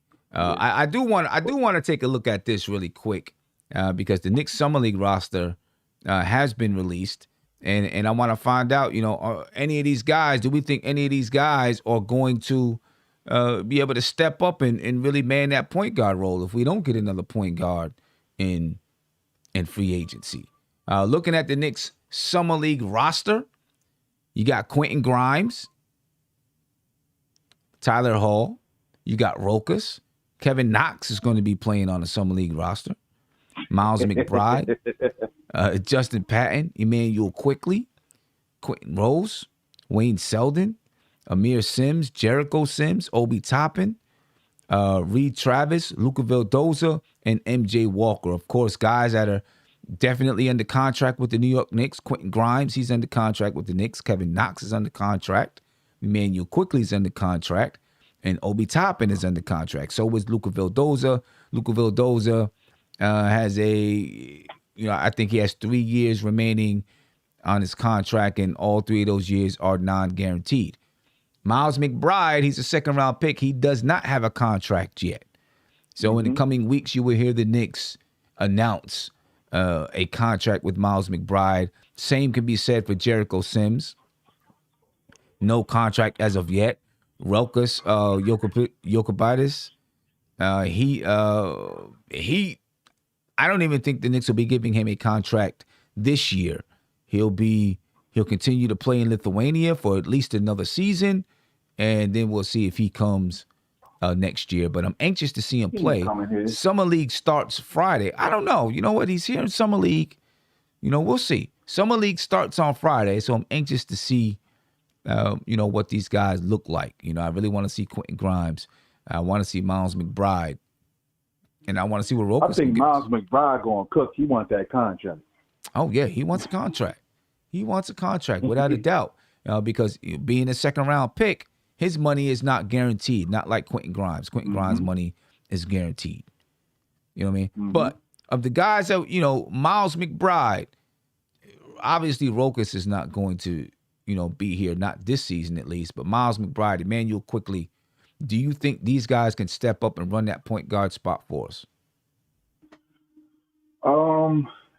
Yeah, man. I think that this dude Quickly is gonna have a great season, man. I think he gained Fizz. I would like to say Fizdale. I don't know why I always mention that dude. Mistaken. Thibodeau. He's earned his trust. So, he's going to get some more, he's going to get a longer rope. And I think he's going to flourish, man. Let me tell you something, man. I keep telling people, bro, mark my words. I said it, man. But next season, Grimes is going to be top 3 in MVP votes, man. I mean, Rookie of the Year votes. I'm telling you. I'm about to say MVP, brother. Come on, Kareem. Yeah, that's crazy. I ain't I'm not gonna lie. Rookie of the Year. I'm telling you, bro. His skill set, bro. He can shoot. He can defend. Mm-hmm. Telling you, man. I'm not gonna lie. I have some high hopes for Quentin Grimes. And I'm gonna do a coach's corner with Andy tomorrow. Quentin Grimes, Miles McBride. So I got some work to do tomorrow morning to prepare for it. But, we want to, we're going to break down from, his time at Kansas to Houston, to the NBA Combine, you know what I mean? And there was a point in time when Miles McBride was a shot creator. Yes. And I'm hoping that with there being more space in the NBA, he may find that rhythm again. You know what I mean? So we'll see. Mm-hmm. We'll see what happens with Miles McBride. We will see. And you know what's crazy though, Sam? What's crazy? Hold on one second. I want to give one more announcement. And this is just tweeted by Woj. Atlanta Hawks All-Star guard Trae Young has agreed to a 5-year, $207 million designated rookie maximum extension. 5 years, $207 million for Trae Young. Up. He deserves it. And you know why he got that, Sam, right? He got it because he killed in the playoffs. Not just that, bro. Remember, he brought up the Atlanta Hawks TV views too, the media money. Yeah, of course. So, I knew he was going to get that bag. Yeah, of course, but.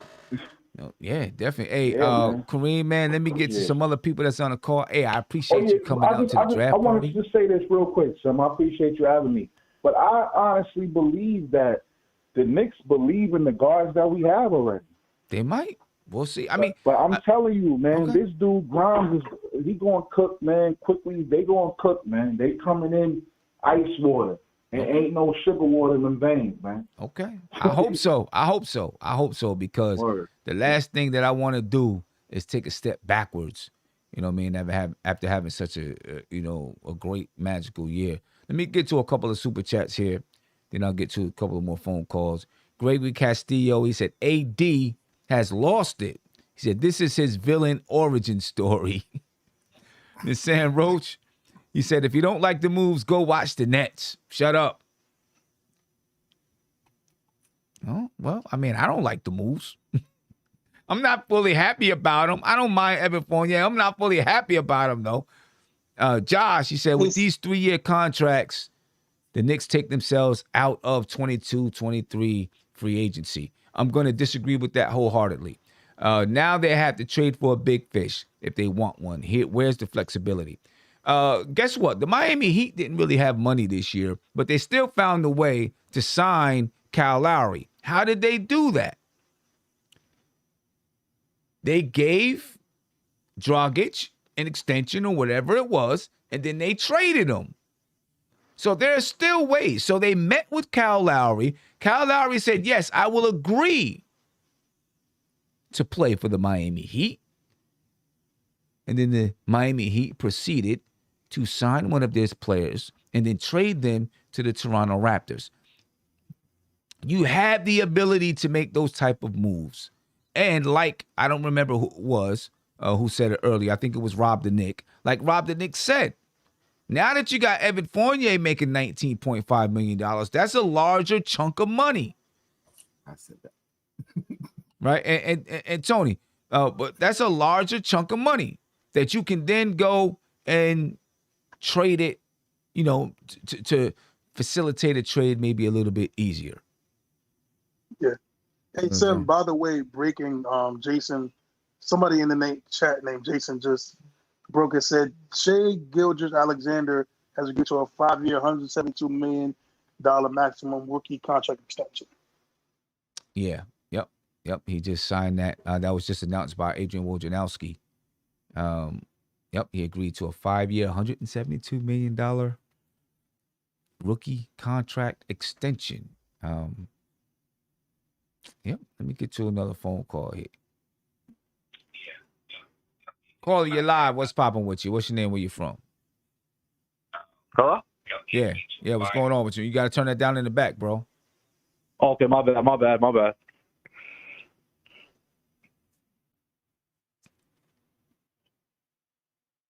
All right. So talk to me, man.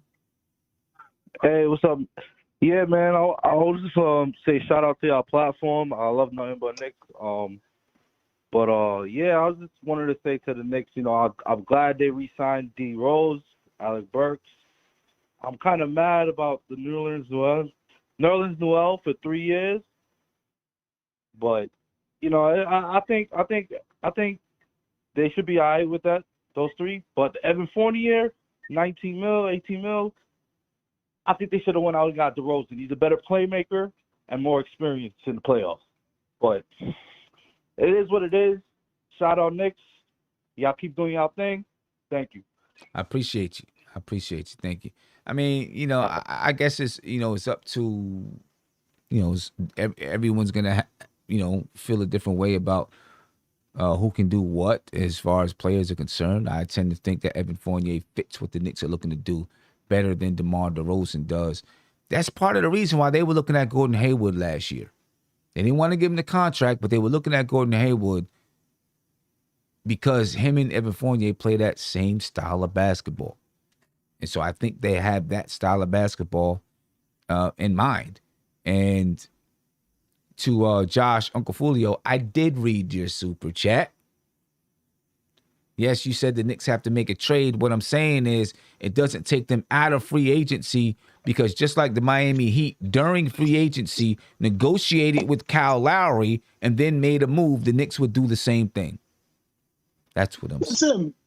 And why? I don't understand what people. I'm not just coming for Jaws, but I'm just saying do people understand what times we're living in? That this is the player empowerment era. If a player doesn't want to be with a team, he's gonna make it very clear, and he's gonna get traded to most likely to the team he wants to go to. Have we not seen recently, Sim? You had Paul George. You had Sim. You had a freaking James Harden, who said, "I'm only gonna play for the Nets." Right. No, we get it. I get it. Charles R. He said, if we can't sign Melo, would you sign Malik Monk? No, I think it'd be too redundant. You got Emmanuel Quickly already. The only other guard that I want to sign is a guard that can really run that ship. That's the only guy that I'm looking forward to trying to sign. If we can't sign that guy, then I guess we got to try to rock with it by committee. You know what I mean? And, we'll see. Hey, Sim, hold on, Sim. This is a big crime. And I'm getting mad, Sim. We got almost 1,000 people here. We are at 960 people, and we only got three. We don't even have 330 likes. People, we're having a free agency. The Knicks are doing great things. We got Tony, we got Sim, we got me, we got Nate. Can we please? Come on. I know we can get 600 likes. 600 likes in the next 3 minutes. I know we have We will see. I don't people. know. So, some of those people are on their Xbox. I don't know. Let me get to this call. Caller, you're live. What's popping? Hey, this is Mike from Jersey. What's going on? What's going on with you, Mike? How you feeling? Not bad, not bad. I just kind of want to take the situation real quick, if you don't mind. Yeah, jump in there. Yeah, so basically, all I want to say is this is why I think the Knicks are thinking. Obviously, don't know what the Knicks are thinking, but this is what I think is going on. So at the moment, we signed D Rose. Of course, I think at the moment we can all agree that's probably going to be Miles McBride. It's backup point guard. I mean, who else really is there? Do you agree? I mean, if Derrick Rose is going to be the starter, then I'm assuming it's probably going to be Yeah, it could Miles. be vice versa. Maybe McBride starting and then him on the bench, whatever. But basically, what I think is going on is this. So what I'm trying to get at is, I think that they want to see how McBride plays in the summer league, see how he plays in practice. If he impresses in summer league and practice, I think they just may keep him as either the starter in limited minutes, kind of like Alfred Payton's role, where he plays 20 minutes off the bench when Derrick Rose is playing, and then have Derrick Rose be your main point guard, whether that be off the bench or as a starter. And I think they're going to base it, just kind of play it by ear. If they think that he has a bad practice and a bad summer league, or maybe they just think that he isn't going to be good enough that he can back up Derrick Rose at the moment, they're going to make a trade for a point guard, I think. Or if maybe one's still out there, they might also go sign him. But I think at the moment what they're trying to do is figure out how good McBride is before they make a decision on getting another point guard. Because if they get another point guard, it's going to throw him out of the rotation with all the guards we got. No, that is true. It is going to throw him out of the rotation, and that's why I think if they get another point guard, it might be through trade so that they can clean up some of that guard glut. Yeah, I can agree with that.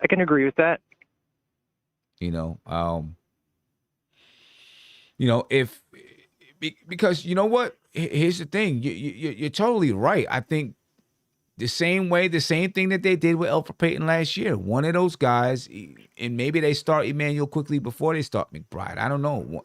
McBride might give you more defensively. You start one of those guys, and then it kind of cleans it up off the bench, right?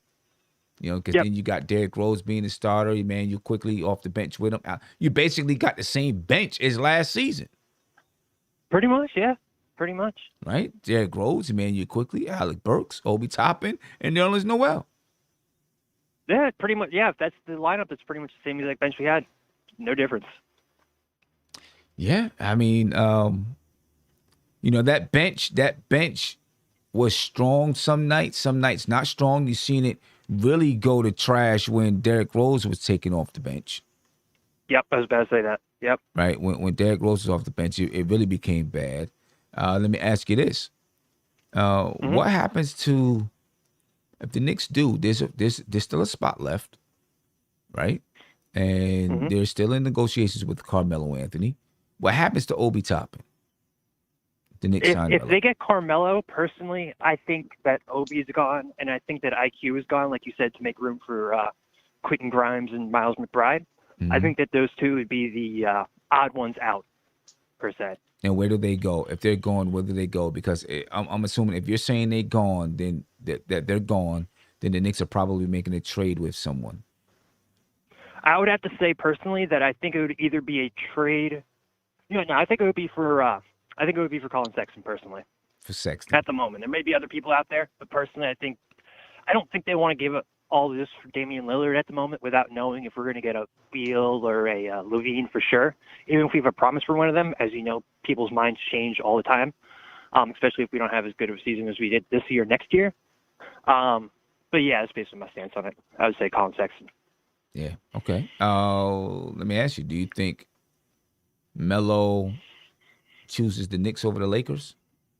Right now, it's he's according to I would reports, say he's it choosing depends on between money. the two. I would say it's a money thing at this moment. I mean, Melo, he's literally said it himself. He loves money. I mean, the guy personally even said, I came here because I knew that if I trade my way here, I could get extra money, whereas if I went as a free agent, I'd get less money. And that's also the reason he decided to stay with us instead of going to a Chicago and going for championships because, of course, like he said, he likes money. I mean, everybody does, but it seems like Melo values that a little more over than winning.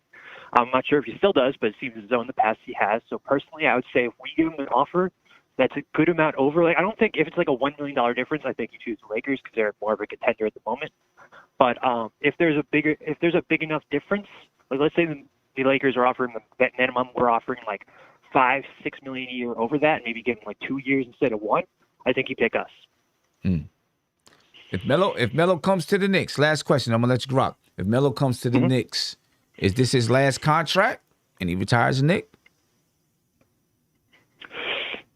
I think it depends how he plays in the second year. I know it's a terrible answer, it's kind of the cop-out, but I'm going to say it depends how he plays in the second year. If he's playing like he is now and shooting near 40% from three and pretty high volume off the bench, then yeah, I think he plays one more year and then that'll be like his retiring year and everybody knows that he's going out this year and, you know, he can get the applause from the stands, whatnot, kind of like Vince Carter, Kobe Bryant, so on and so on.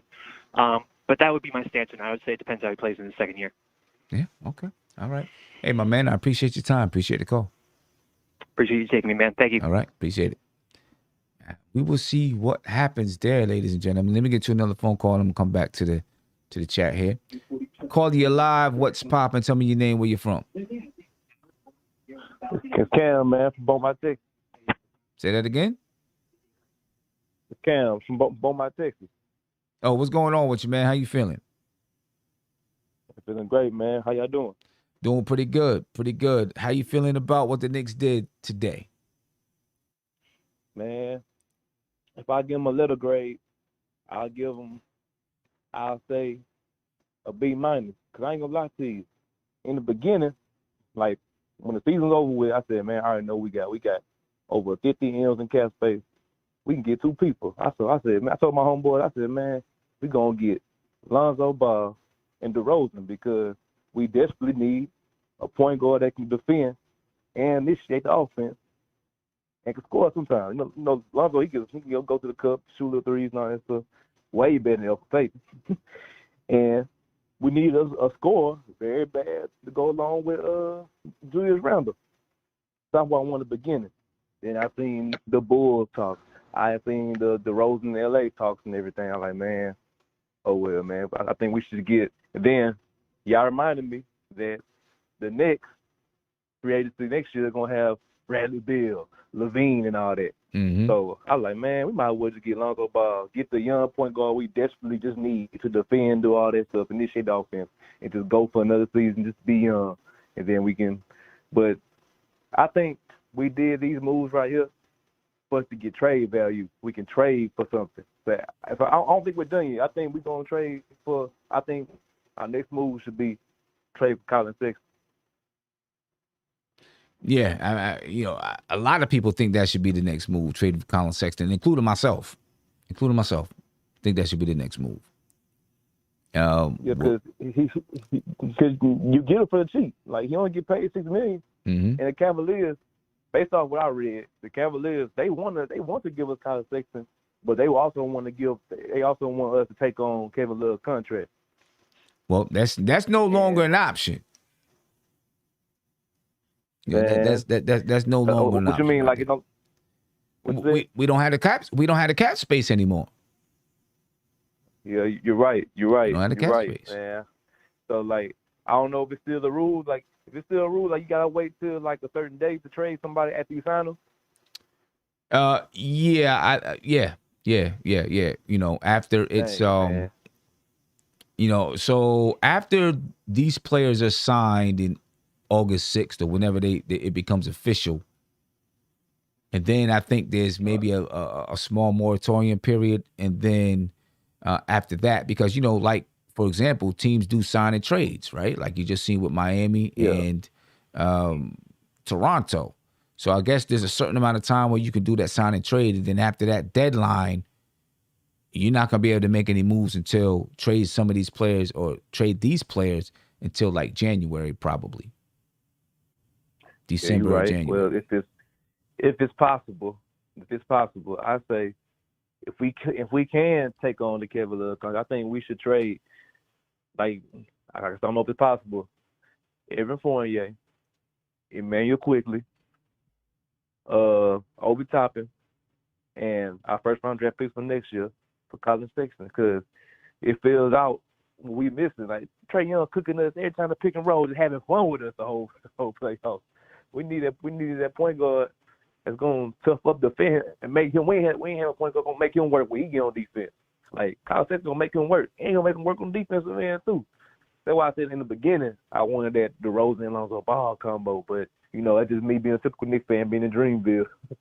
In Dreamville. We don't get what we want, but I like the Evan Fournier move. He was just basically an upgrade to Reggie Bullock, and I think at the best. And then I think the pros of this, we got our trade value. So if there is a Damian Lillard trade, whatever, I think we got some things to trade for him now. And this means Obi Toppin and quickly get momentum so he can show the trade value and everything. Right. But the only question I have for y'all is, Thibodeau has the lineup where he can have a great score on the lineup. I mean, could easily make the starting lineup, but he'll choose the defensive-minded person. For example, when he started Elfrid Payton over Derrick Rose. So, do y'all think that McBride would be the starting point guard and D Rose come off to be sixth man? Well, that's what the last caller was saying. He thought McBride might start, and then kind of doing the same thing like we did with Elfrid Payton last year. You know what I mean? I wouldn't put it out the question. I don't know if it would be McBride. I guess Tom Thibodeau would see what he's got in all of his guards and then make a decision on who's going to do what, man. So. We will see. But my brother, I appreciate the call. Appreciate the time. All right, man. All right.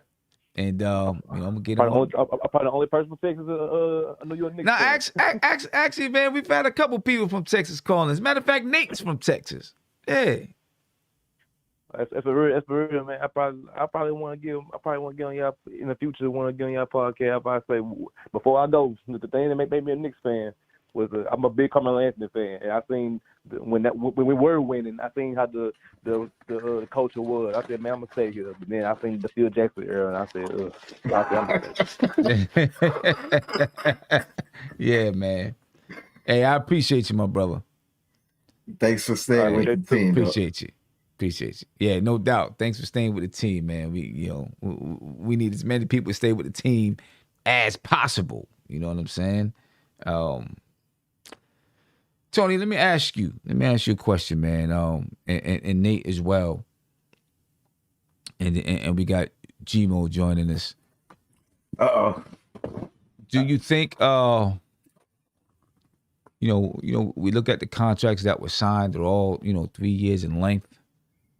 Except for Evan Fournier, it's about, but even Evan Fournier is a team option for the fourth year. And we asked it earlier in one of the shows earlier, but I want to rehash it and bring it back again.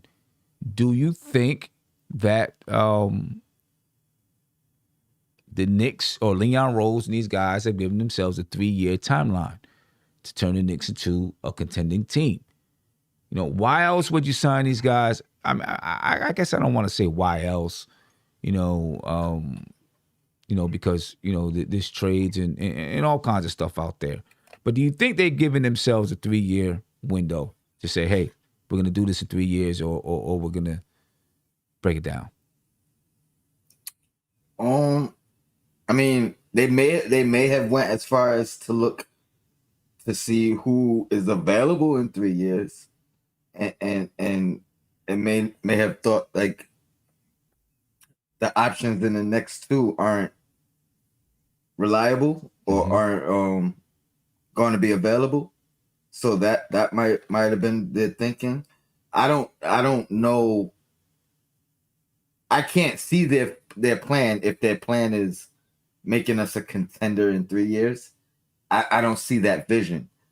The closest thing that I could do to seeing that is, like I said earlier, these bloated contracts do help us make trades easier. So now we're not gutting a team to bring somebody in. Like we had all these Dame Lillard talks with 6 people on our roster. unless they wanted to just dump him salary wise, we weren't in a position to give back salary. Now we are, and that goes the same for any other guy that may become available. But I think that's the only way we become champion contenders. I think more so the plan was let's stay the course and see how good we can get, how good Barrett becomes. It's going to be interesting what we decide next year with Randall, or if we extend him before then. But if we don't do that, where are we? As a team. Yeah. All right. I mean, I'm sure. Like you said, we wouldn't know the plan. They would have. They probably have a vision. I'm sure they got a vision board or something up. Say, here we go. This is the end point and how we get there. Got some roads leading to how we get there. But it just strikes me that all of their deals this summer are longer than 3 years. 3 years or longer. All of the deals that they gave are 3 years, longer than 3 years. Right now, obviously, there's always ways to use your money and make trades and do things like that. And they know that, they'll have money in coming years depending on what they decide to do with Julius Randle, right? They could have money depending on what they decide to do with him. So, I don't know. What do you think, Nate? I think it's kind of a 2-point for me. I think first off, they want to build continuity. They want to have players that have been here longer than just 1 year. I think one of the reasons why the Knicks did not get the players they wanted was because it wasn't an attractive situation. You only had 6 players on your roster, and your 2 best players, one is an all-star, the other one, we don't know what he is. We're still trying to figure him out.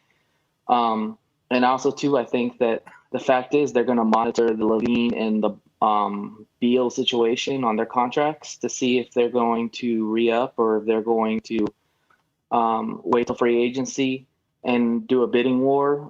Because, there's talks where Levine, he wants to get paid now. And the Bulls are like, well, we want to build a team around you. And Levine, has expressed he wants to get paid right now. Like, he wants that extension.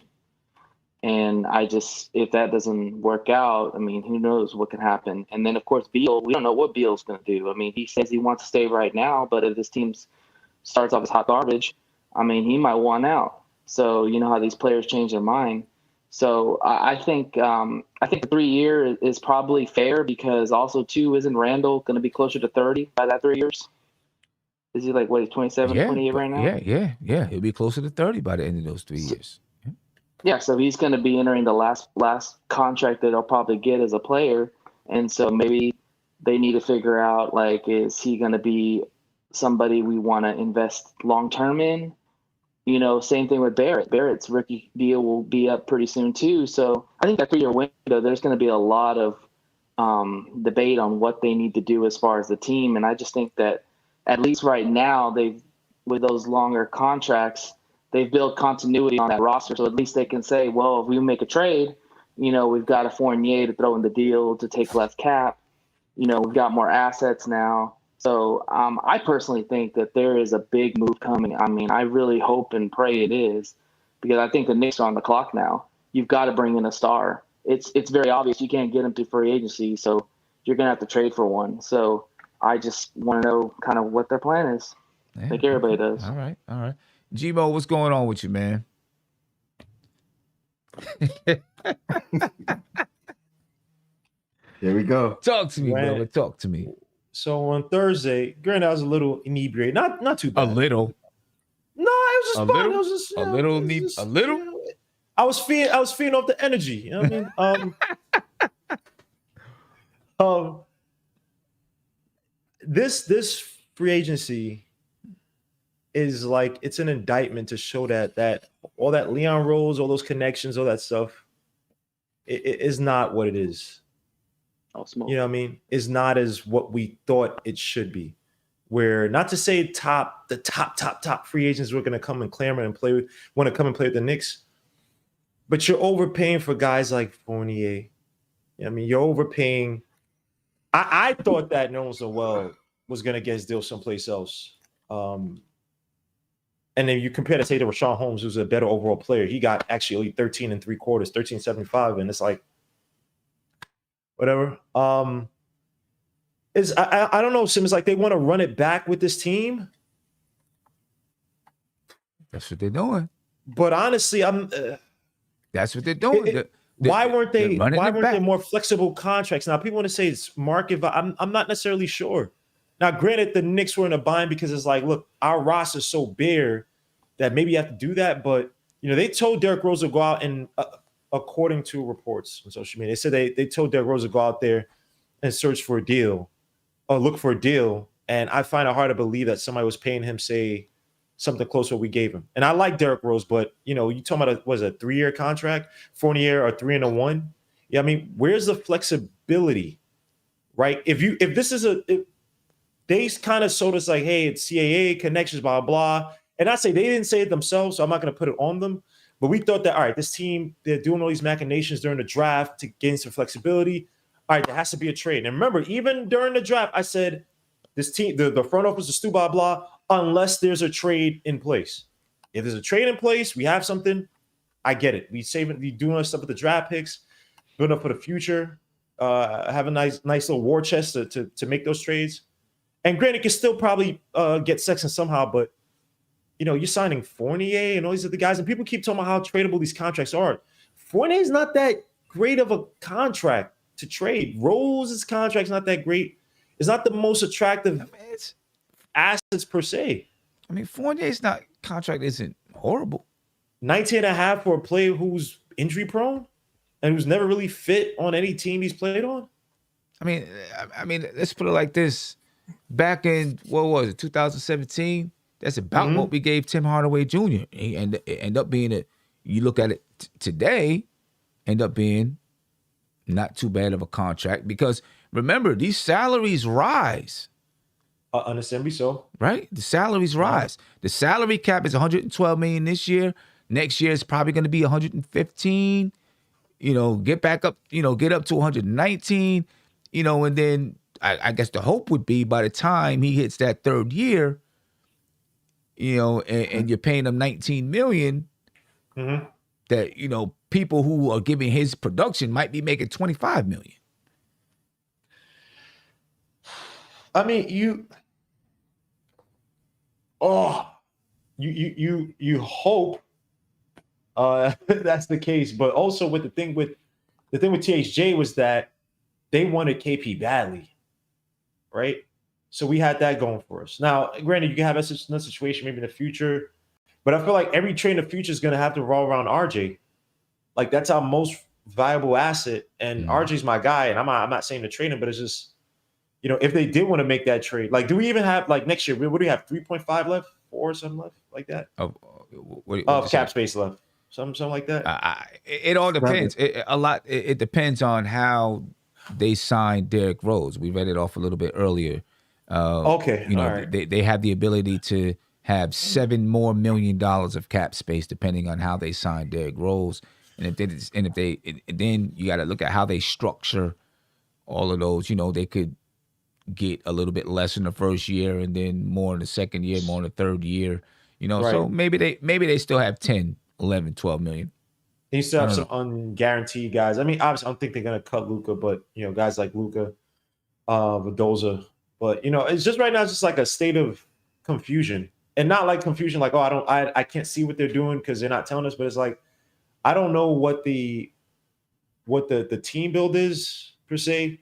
Like if Fournier was a one-year deal, it's like, okay, just take a flyer. That's all we could get. But 3 years and that's why I asked. Do you think that they're putting? I mean, because they signed 3 players for 3 years, which means they're looking at these 3 guys and saying, "You're going to be a staple of our team for the next 3 years." Right. So, do you think that they're looking and saying, within the next 3 years, we think we're going to be contenders? I think in the next 3 years, they might be looking at Cat and Booker. Because that's what, 2024? Yeah. They might be looking ahead. You know what I mean? So because all these draft picks, and they made an effort to get these additional draft picks. And no offense to Fournier, but Derrick Rose is older. You know what I mean? And Tom Thibodeau, his playing style, I don't even Sim. I don't know, man. This is not not a champ. This is not a team that I feel confident. And Tony Crow's laughing. This is not a team I feel confident. Whereas, like, if you put them against the top teams in our division, Tony Crow, stop laughing. I don't feel comfortable, man, because it's like, is this team better than the Hawks team this season? Is it better than the 76ers? Is it better? You know what I mean? Like, I don't know, Sim, and I don't know. Go ahead. Are we better than us last year? You have to be. And I'm not saying are we getting the 4th seed again. I'm saying is the team better? With all we did was drop Elfrid completely and switch out Bullock for Fournier. So is Fournier better than Bullock? It is tough to say because you know what? I know what you're getting at. I hate answering a question like this. I want to say yes, but we lived and died off of our defense, right? Fournier needs the ball in his hands. He's not a compromising player, right? We already have that in Randall. Bullock fit to a T because he was probably our best backcourt defender. And I don't like Elfrid Payne. I'm not saying for Elfrid Payne to come back, but you do lose a little bit of that defense in your backcourt with Elfrid Payton not being here, or at least not having a replacement as good defensively in the beginning. I love McBride, but McBride may not get playing time like that yet. I don't think they're going to depend. Like, if it depends on McBride, that means the season's probably lost because someone's hurt, or maybe it's later and we just, you know what, let's just play the young kids. But even then, we still have these guys on 3-year deals, so it may not even be the case. But again, I don't necessarily think that, especially with McBride. I don't think if McBride is playing. Why is Sim laughing? What? Bubba. This was a Tibbs guy, man. Tibbs really wanted. I think he's I'm hoping. What was funny? What was funny about that? No, nothing was funny about what you said. It's just like as soon as you come in, it's like boom, I'm gonna cut somebody off. It's not even like this guy. I didn't cut nobody off. This guy, he's just. What did I cut off? He just paused in what he was saying so he can continue. He was going to continue what he was saying, but you took the pause as that he was done. But yeah, this guy, and sometimes I'm backtracking on Bullock. I'm not backtracking on Bullock. Bullock is still. I'm not saying I'm just saying. Tony asked me a good question. Are we better than last year? And I don't know. And I'm not. Bullock again had his flaws, but it's like if Fournier fits offensively, if he can make our system, then maybe. And we don't lose so much on defense, obviously. I agree with you, Tony. It's just so I've never, and thanks to Andy for telling me this, but Fournier's had his issue on Team France, and despite putting up 17 here, 19 here, he's never been like a cohesive player where a guy like the team is playing better because of him. It's like he gets his, and it's like, all right, they're still losing like 50-some games a season. I always feel like when I watch Fournier on the Magic. Yeah. Let me ask you this: last year, would you have sacrificed some defense to make our offense better?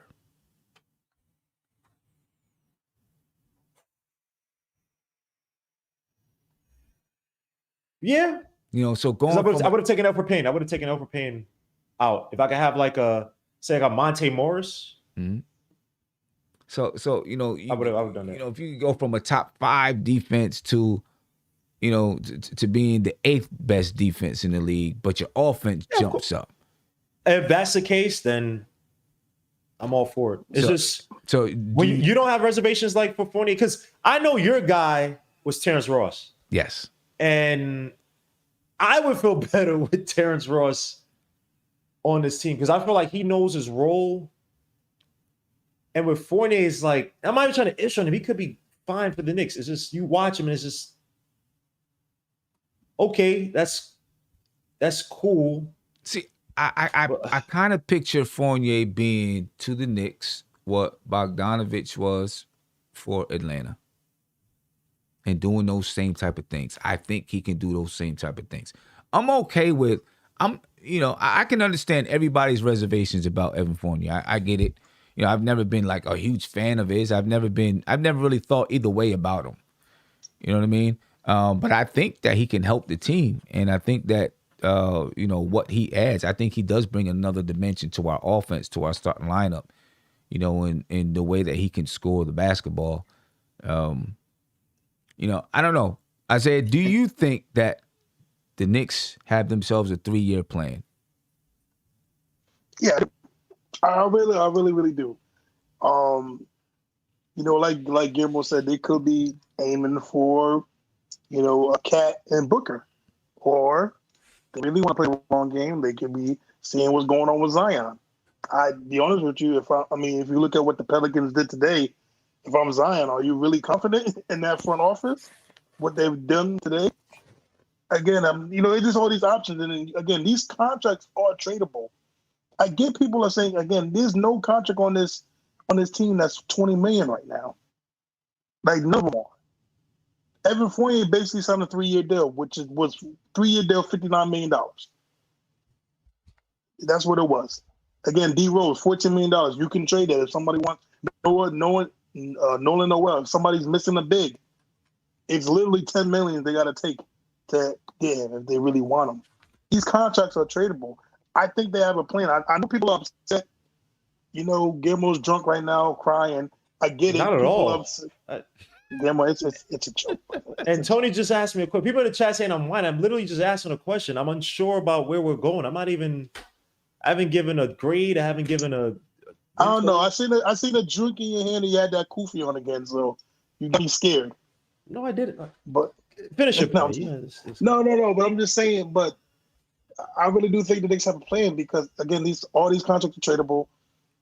I can't sit here and say that they did all this without no plan, no critique thinking of where they're gonna go. I really can't do that. And I wish people the patience that we've been preaching for the last year with this front office. This is literally year 2 with this front office. We have to give them a chance to do something. We have to give them a chance to grow. I get that people want the Knicks to go get the Lillard, go get the Price, go get these players, but it's just not the time in it. We have to show a little more stability. We have to show more consistency. To me, Sim, what it is it's like a business, right? When you first open a business, the business is good. Do investors really invest in the business unless they see a couple years of consistency? They want to know that it's not going to flop on them in the next couple of years. Some people, listen, some people it depends on the kind. Some people invest in startups and say, "Hey, I like your idea. I'm gonna throw some money at it." But Sim, I understand what you're saying. I get you. Yeah, but you go ahead, Tony. That's all I want to say is that this is just this. I really do believe that they got a plan. I really do, and people just gotta be. And I know people hate hearing patience. We've been waiting 20 years. This is actually, to me, well, I hope there's an end goal to me. I think there's an end goal to this plan where the Knicks can be at least starting to go for that championship. I really believe it. That's not the end goal. Why are you laughing? Because the end goal is that they're at least starting to go. That's not the end goal, man. Come on. The end goal's got to be a contender. The end goal has to be, if you have a plan, it can't be, well, the end of this plan is that we're starting to go for a championship. No, the end goal is that you're contending. I don't want to say championship. It's that you're contending. It's got to be that. If their end goal is that, we're starting to contend, then I'm not happy with that. I'm not happy with that. Let me get you a super chat. So what's good, Sim? Reek03, thank you for the super chat. He said, what's good, Sim? Do you think RJ has a 3 ready to take on, as a 3, is ready to take on the assignment of defending the opposing team's top player? Or should we try to trade or sign a wing defender since Bullock is gone? Tony was talking about this earlier today. That now with Evan Fournier, RJ is going to be the main guy defending that top wing and not Reggie Bullock. All right, that's one of your many children, Guillermo. I told him the other day, Gmo got to start, you got to strap it up, man. You got a lot of sons out there. Yo, come on, man. I'm just saying, man. Like, for RJ Barrett, that's another thing you bring up, right? Like, not having Bullock there could also expose RJ Barrett in that sense. And you talking about a guy play at the top 3 number of minutes last season. I don't know exactly what it was. Was it number 1, number 2? I don't remember. But like you said, I mean, look, if the offense is more cohesive, right? If you get more of a benefit from the offensive side than what you lose from the defensive side, then I guess it could work. It's just I got to see how Fournier plays with these guys, man. Because yeah, I mean, he's a cool scorer, but he's not a liability on defense either. I mean, but he's not a good defender. But he's a scrappy defender. You know what I mean? He's not the guy that the opposing team is gonna say, all right, we got to go at this guy every time because he's on the floor. That's not who he is. Now it'll probably be Derrick Rose, right? Starting out, Derrick Rose will probably be the starter. So, I mean, you have your pickings, but Evan Fournier is not. He's beatable. I mean, even RJ Barrett, he had the little ankle injury stuff. He wasn't. He started to, I'll say, flame. I started to suffer defensively after that. During that, or since the Minnesota game. So, I mean. It all depends, and I guess when you talk about like the 9-man rotation, because Isaiah was talking about McBride. You still have Burks here. You got Obi, the IQ. Then you have Noel, right? Maybe a 10-man rotation. Who's making that 10-man rotation? If it's 10, because he typically plays 9, but guys might get injured here and there. Who's making that 10 spot for the Knicks? But isn't this a good problem to have? Look probably at Carmelo Anthony. No, did they say no, they didn't say anything yet. No, he's deciding between the Lakers and the Knicks. That is sad. Simmons, hold on. Simmons been on here for dumb long. The only reason why he's still here is just to hear Carmelo Anthony where he's going. That is pathetic. He's gonna be here at 6 a.m. in the morning. That is sad, yo. Let him go. He's going to win or try to win a chip with the Lakers, man. Come on, listen. Like JP said last night, his son is playing for Christ the King. Oh, he probably wants. He's a freshman at Christ the King. Man. He probably wants to be there for it. Is Christ the King still good though? They were good. They were good way back in there. I don't know if they. No, they good. They're still good. I mean, they. It's like playing at the Garden, man. Okay. Now I just remember growing up, Christ the King was a ish, dumb, not saying rich, but that's what I mean. They got historic, they got great history. Yeah. So maybe he's trying to bring him back. You know what I mean? Put him back on the map. Let it. So okay, if he comes here, then whoa. If he comes here, he's playing over Obi off the bench. Probably. I don't see if he comes here. I mean, you already know that Leon Rose has made it clear to Carmelo Anthony that he wants him to come to the Knicks, right? We already know that. If he comes, he's not coming here not playing. He's not coming here not playing. Yes, he's probably going to be playing over Obi. Unless there's still some. Do you think he's going to come here and not play? He might as well not come here. He shouldn't come here. Unless Obi's going out in a trade. Sim, so I'm just to get one more year of Carmelo, you're okay with trading Obi? If you had to, just somewhere in the matrix. You know he is. I'm okay with trading Obi not for Melo, but for a point guard. Don't try to change it, Sim. I asked, would you be okay if you get one more year of Melo? I'll give you 2 just to make it. I'm not understanding what you're saying because if you had to trade Obi, and that meant you're gonna get 2 years of Carmelo, would you do it? But that doesn't make sense. You don't have to trade Obi to get Melo. It doesn't. Just think. Think of it somewhere. It's like, yo, we're gonna trade for some other position. We're gonna get somebody, some guard, whatever. Sexton, whatever. Just make it up. We're gonna get Sexton. So will I trade Obi for Sexton? Yes, I will trade Obi Toppin for Colin Sexton. He knows what I'm asking, right? I'm with him too. I would trade Obi Toppin for Colin Sexton. But he knows what I'm trying to ask. And then sign Melo to that backup 4 spot. Isaiah, you see this trash, right? He thinks he's slick. I'm trying to ask a hypothetical question. He does it every time. I'm with you, Sim. Yo, that is sad. Yo, Gilbert. Here's the thing with Sim. Sim, them little Paul trades that he be doing on here, he don't work with us, man. We know what he's trying to do, man. He wants Notice. Carmelo Anthony him. So what are you giving Carmelo Anthony? Because we don't even have. Well, you said we could save what 10? You said. Oh no, he want to give 20 million. Yeah, they're probably gonna give. Yeah, I would think they'd probably give him $5 million a year, $5-6 million a year, something like that. I don't think he. I don't think he's getting 10. I mean, Nerlens Noel got 10, but I don't think he's gonna get. I don't think they're gonna give him $10 million a year. Are you okay with the? Let me ask you this. So with the way Tom Thibodeau coaches, right? Are you a little concerned, especially if it looks like Derrick Rose is going to be the star unless there's a trade? Are you concerned with Derrick Rose as the starting guard, given that Tom Thibodeau? Oh yes, that's my concern. That's my biggest concern about not having that point guard is, can Derrick Rose withstand it? I mean, I don't care if he's starting or coming off the bench, to be honest with you, but just it's got to be 25 minutes.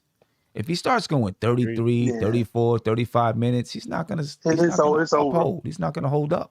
He averaged like 30 last year, right? Yeah, something like that. At least towards the end, and he only played half a season last year. He started to run out of gas. But that's why I say I think Deuce McBride. I really do think Deuce McBride can give you 15 minutes. He can give you 15 minutes. He can, but here's the thing, though. Tibbs is extremely loyal to rotations. Think about this. Payton really only got the push out of rotation at the playoffs. Think about that. All season long, Thibodeau, hey, he's great as an ace boom cool. He'll be a Cody, all that stuff. But sometimes you got to be like, yo, man, you screwing up, man. He won't do that. So put like this, McBride has to show out during Summer League, and he has to truly show that. Because remember when Tom Thibodeau, he said in the beginning of the season, he was like, he had those 4 guys that IQ. I think he said Obi, RJ, somebody else. I can't remember who it was. Talking about how they were, impressing him and stuff.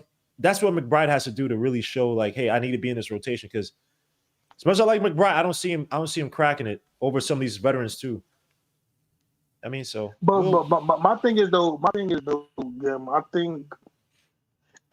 may be me, but I feel like Deuce is giving me, and I'm not saying scoring wise, but he's giving me Kyle Lowry vibes. No, not Kyle, a little bit of Kyle Lowry, but what's that guy from Indiana? What's his name? Brogdon.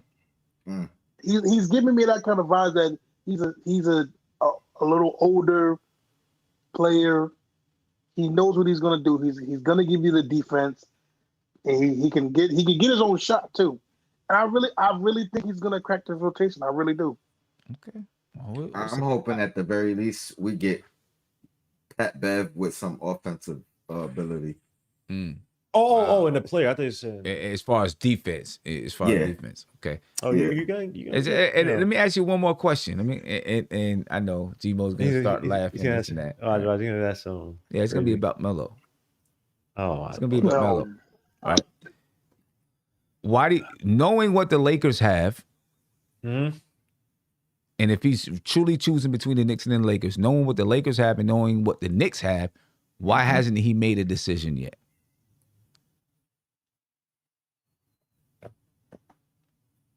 Do you think maybe he's waiting to see, well, let me see if the Knicks get this deal done. Whatever that deal is, let me see if the Knicks get this deal done. If they don't get this deal done, then I'm signing with the Lakers. But if they get this deal done, I'm going to go to the Knicks. So who the Lakers signed? Signing Dwight, they signed Westbrook. Trevor Ariza. Kent Bazemore. I'm not sure what the cap is. They could only offer vet minimums here on up, and I think they have 13 people signed. I think they have 12 people. They have 3 spots available, but they can only give vet minimums out. So I think I know what Simmons. You think that they're trying? You think that he's trying to see if the Knicks are making space or can make space? I don't know. Bring him on. I don't know about make space, but if there's like, maybe he knows. Leon Rose said, "Hey, we're trying to make this move for this player, and if this player comes, we want you to be here as well," or something like that. And he's like, "Well, let me see if they make this move. If not, then I'm going on over there." Because you would think that he would have made a decision. I mean, I know you still got a little bit of, we still got time, but if those two teams are both want him and he's making a decision, both of the rosters are almost full. There has to be something that he's waiting for. He could be waiting for the Knicks just to give you some optimism because you're trying to act like you're asking this question in good faith. Like I'm asking in good faith. I mean, maybe the Knicks are trying to work out something for a certain player, and he knows if this player comes, the Knicks are going to be pretty good. I want to be part of it. I'm not saying no names. I'm saying any player. I'm saying any player. I'll say this, Sim. I'll say this, right? I think that winning a chip is a lot more important to him than coming back to New York. Because as much as he loves New York, he knows he could come back here. He could sit in the garden. He'll be loved and praised. But the one thing that is truly it's not a stain, but it's like that, that hump in his career is winning that chip. And all his draft mates have won one. Dwayne Wade has won several. LeBron James, even Chris Bosh, all these other guys. And it's always he doesn't want to become a what if. But that's why he's asking the question, like, why hasn't he just chosen the Lakers? Oh, he's probably probably torn and considering. Like you said, he has a son here. And this is me not saying, I'm not ishing on his personal, I'm not going to talk about it, but he's divorced. You know what I mean? So obviously being closer to the family, being around his son is probably a major component.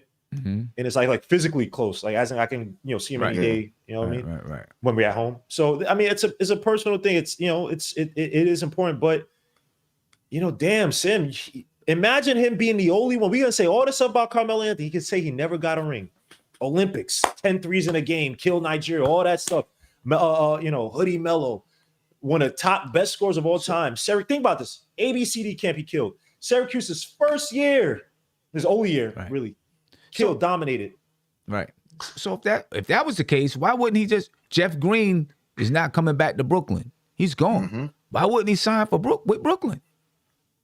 I think he know. Come on. First of all, Kyrie's a head case. You know what I mean? Like, let's be honest. I think it's almost like those guys, even Harden conceded his game a little bit. But I think that it might be sunnier in like Brooklyn's just a weird team. Like they're older. And that's just a weird team. And also Brooklyn too. No one even cares about Brooklyn right like that. I mean, he wins one, but I think with the Lakers to have more of a surety with AD and LeBron, and they already won together, Westbrook is gonna be an interesting thing. I forgot about that. Yeah, that is a weird fit. That is that's gonna be box office to watch those guys try to make. If I was him, I'd go to Brooklyn before I go to the Lakers.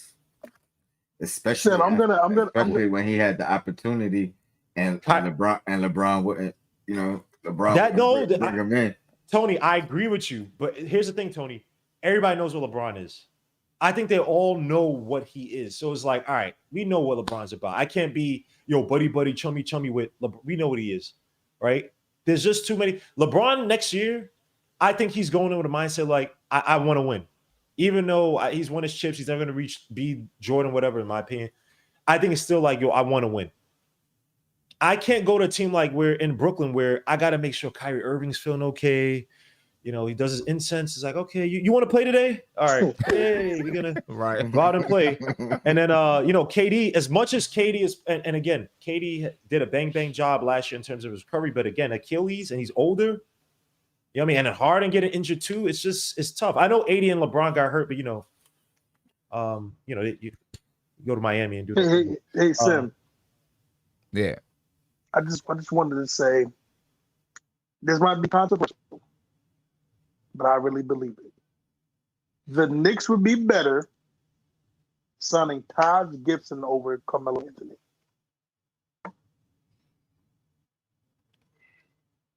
hit the theme song. Yeah, hit it. Oh my God! It's funny. Sim was actually considering it. He's like, no, Melo's way better. Sim, this is sad. Taj Gibson would be more helpful for the Knicks. There's not than even Carmelo room. Anthony. There's not even room for Taj Gibson right now, unless Jericho Sims is Oh, going to be on the but there's squad. room for Carmelo Anthony. Yeah, we have 2 power forwards on the team. Yo, Tony, I don't like you and Sim. Not together. I don't like you two. Because you guys always do this. You literally always do this. And Sim, let me tell you something. You have 1,000 people in here, but less than 500 likes. That makes me more mad than you two. So before I get back to you two, I need everybody on YouTube, good wordplay, to get these likes up. Get these likes up, people. I need 700 likes in the next 3 minutes. 700 likes in the next 3 minutes. I never asked you guys, man. So where do you think this team is? Like, what do you project this team like win-loss wise next year? Oh man, range or something. You're not giving me numbers, but I gotta wait till the next move. I want to see the next move. But if I was going on this roster right here, I would say 6 to 8. I think. How much space do the Cavs have? They just signed Jared Allen. How 6 much to do they have? They'll trade Sexton for older. 6 to 8. That's what I would think. 6 to 8 more wins. No. You saying where they rank? Oh, seeding. I'm sorry. Between 6 and 8. Between 6 so you think we're taking a step back? You think that is it more like we take a step back, or we're just not going to get as high as we were last year? Remember I think it's more that Miami got better by bringing in Kyle Lowry, right? So I think they got better, and so I think they're gonna jump up and probably be in the 4th or 5th seed. Atlanta drops, Atlanta either the 4th or 5th seed, and then you got the Knicks, and then the Knicks will be fighting with Chicago. I think the Knicks are gonna be 5th or 6th. Better hope for Hornets aren't healthy because the Hornets scare me too. Hawks. Hornets did have a good draft too, right? To go along with that. And they were number 4 until your boy Hayward got hurt. They were. Yeah, that's true. They were right there. That's true. That's scary. Yo, and listen, and we're gonna be banking on RJ taking a big step forward, quickly taking a step forward. Obi taking a huge jump. Hopefully, Obi taking a jump forward. IQ, Randall too, and not necessarily Randall. production, but up here in the mental. Because basketball IQ. Think about this: the league have the blueprint on Randall now. Yeah. In terms of if he doesn't create adjustments to that stuff, they have the blueprint. If you have a good front court player, keep him as a help and. Force him away from the low posts, keep him outside and hounding. Force him into bad mid-range shots. Not saying Randall can't have a good year, but I just want to see. Damn, this whole team got it. This is where I think Evan Fournier comes in, because I think he can put the ball on the floor. He can come off screens. He can throw the lob. He can do some things that I hate to say it that RJ can't do. True. Not right now, at least. Not right now. And Hey, Reggie Bullock surely couldn't do it. Yep. So I think that relieves some pressure off of Randall. Because that Evan Fournier can two-man do some of game those things. should be more efficient with Randall and Fournier. I do think those two are gonna fight one day because they love the basketball and Randall. Sim, I'm not trying to start no beef or nothing like that, but you might get similar to the RJ, because I know Sim's gonna get mad at me and Isaiah saying this, but the RJ and Randall thing rookie year or first year, where Randall's gonna be called for in the post and Fournier's gonna be like just waving him off. That. Take the. Yeah, we'll see. We'll see. So did we talk about Kevin Knox in the summer league? Yeah, we went over the summer league roster. Nah, I'm not trying.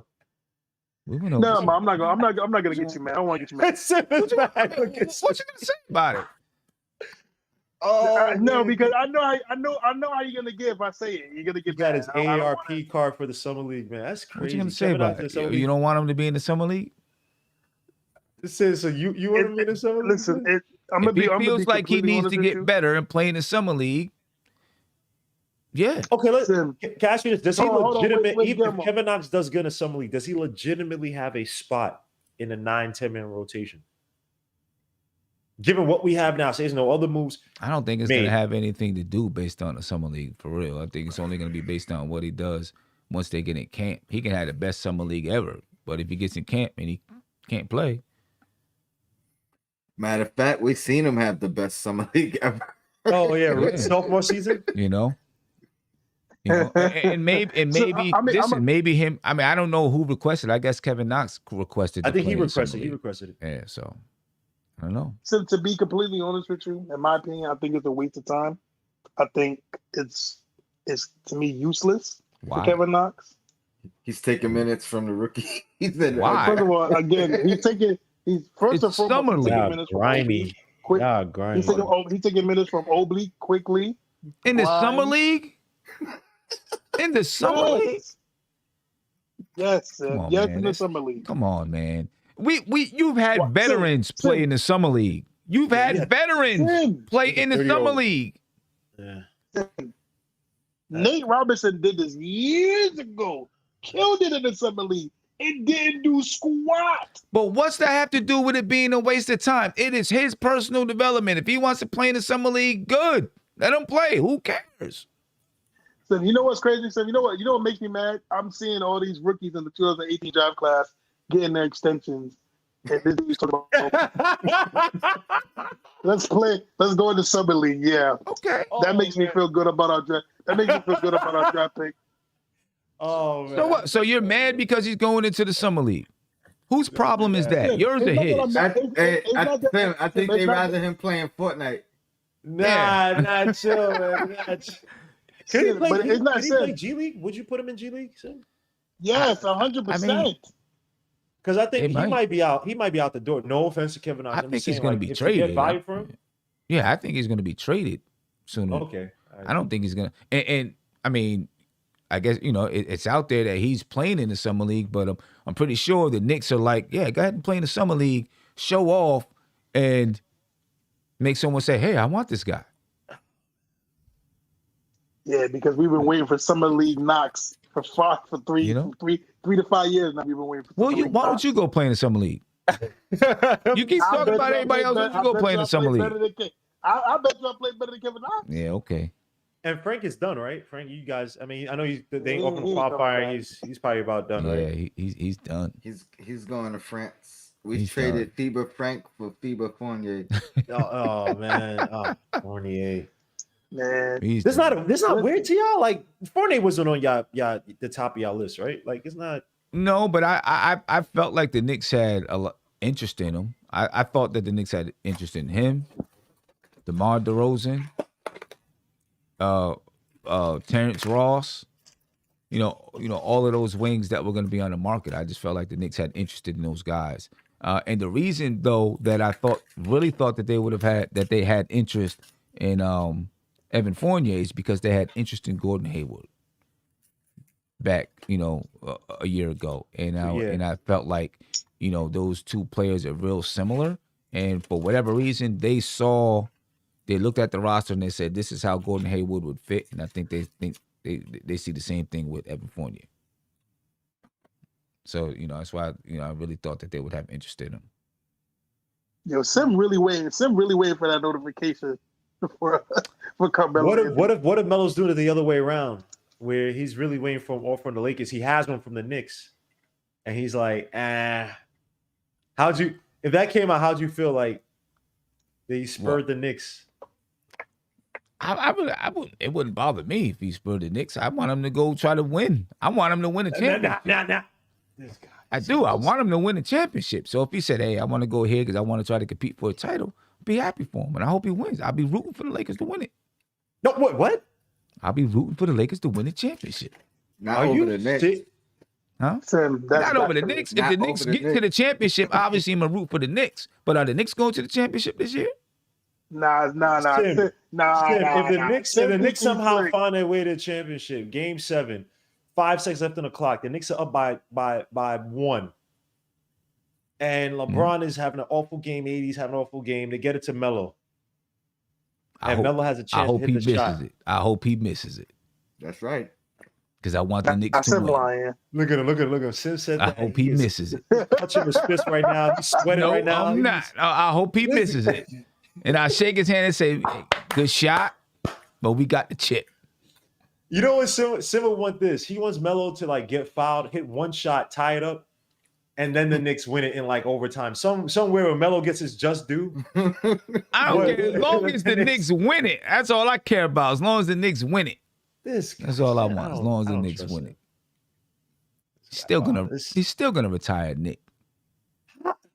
They're not doing right in Denver. He spent his best years in Denver. Come on, Sim. Let's be honest. He spent his best years in Denver. But he's most remembered as what? Olympian. A Knick. Come on, man. Stop, man. He's most remembered as a Knick. What? As a Knick. He went to the playoffs 2 years with the Knicks, right? It don't matter, though. He was most remembered as a Knick. No, they do have. You guys in Denver are bugging out. You guys got to treat Melo because when they booing him or throwing something, yeah. That's bugged out. Stop that trash. But man, I am about to head up out of here. It's man. 1:05. We've been on since like 5 o'clock. 5 o'clock. 5:30 or something like that. We've been on for a long time. So I'm about to head up out of here, get some rest, you know. But I'll still be watching, so it might be like 4 o'clock in the morning. I might jump back on if something goes down. You're gonna have champagne and he's gonna be celebrating. Only do that 4 o'clock celebrating for Melo. Oh my gosh, I don't want to think about Melo. Goodness, I know Sim's gonna be going crazy. He's gonna hit up the chat on Twitter, throw it all in our faces, put it on social media. So yeah. You know, it might happen. My last words is, let's go get Sexton. Yo, Black, it's time. Right. Might as well now. G-Mo, some last words? Yeah, man, I'm still confused about the front office. I ain't gonna be negative, so people gonna kill me, say I'm crying, but you know, I'll be reserved. I'm not the biggest fan of overall moves. I thought CAA was supposed to have a little bit more power connections. I guess not. So we will see. But again, I'm rooting for us to win. I would never root for us to lose. So let's see how Fournier fits. Let's see how the Grimes and McBride and all those rookies doing the summer league as well too. I'm excited for that. Yeah, like you said, RJ and all these guys got to take the step up, man. It's on them. So see what happens. Let's see what happens. And ladies and gentlemen, I thank you for being here with me. It's 1 o'clock in the morning. You guys been here with me, with us all night long. And, we'll be back on tomorrow. This been your free agency wrap up. Just really quick before we get up out of here. Evan Fournier to the Knicks, 4 years, up to $78 million. Derrick Rose, 3 years, $43 million. Nerlens Noel, 3 years, $32 million. Alec Burks, 3 years, $30 million. And the Knicks, if they manage their money correctly in the way that they sign players and the amounts that they sign them to and stuff like that, they might have a little bit more money left. Hopefully they are able to finagle something to go get a point guard, starting point guard. See what happens, ladies and gentlemen. Catch y'all tomorrow. Out. Peace. This is NBK, nothing but Knicks. When Sim passed the assist, you know that it's #1 show that breaks down the game. If you can't play defense, stay out my way. Dribble the ball, come down the lane. 5 seconds on the shot clock. Who gon' win us the game? You wanna hear Nick updates and trade rumors? Post-game reviews, this the place you tune in. So tell a friend just to keep the ball moving. Like the page if you feeling the movement. Every game we coming to win. Give us a sub like a player that came off the bench. This is NBK, nothing but Nick.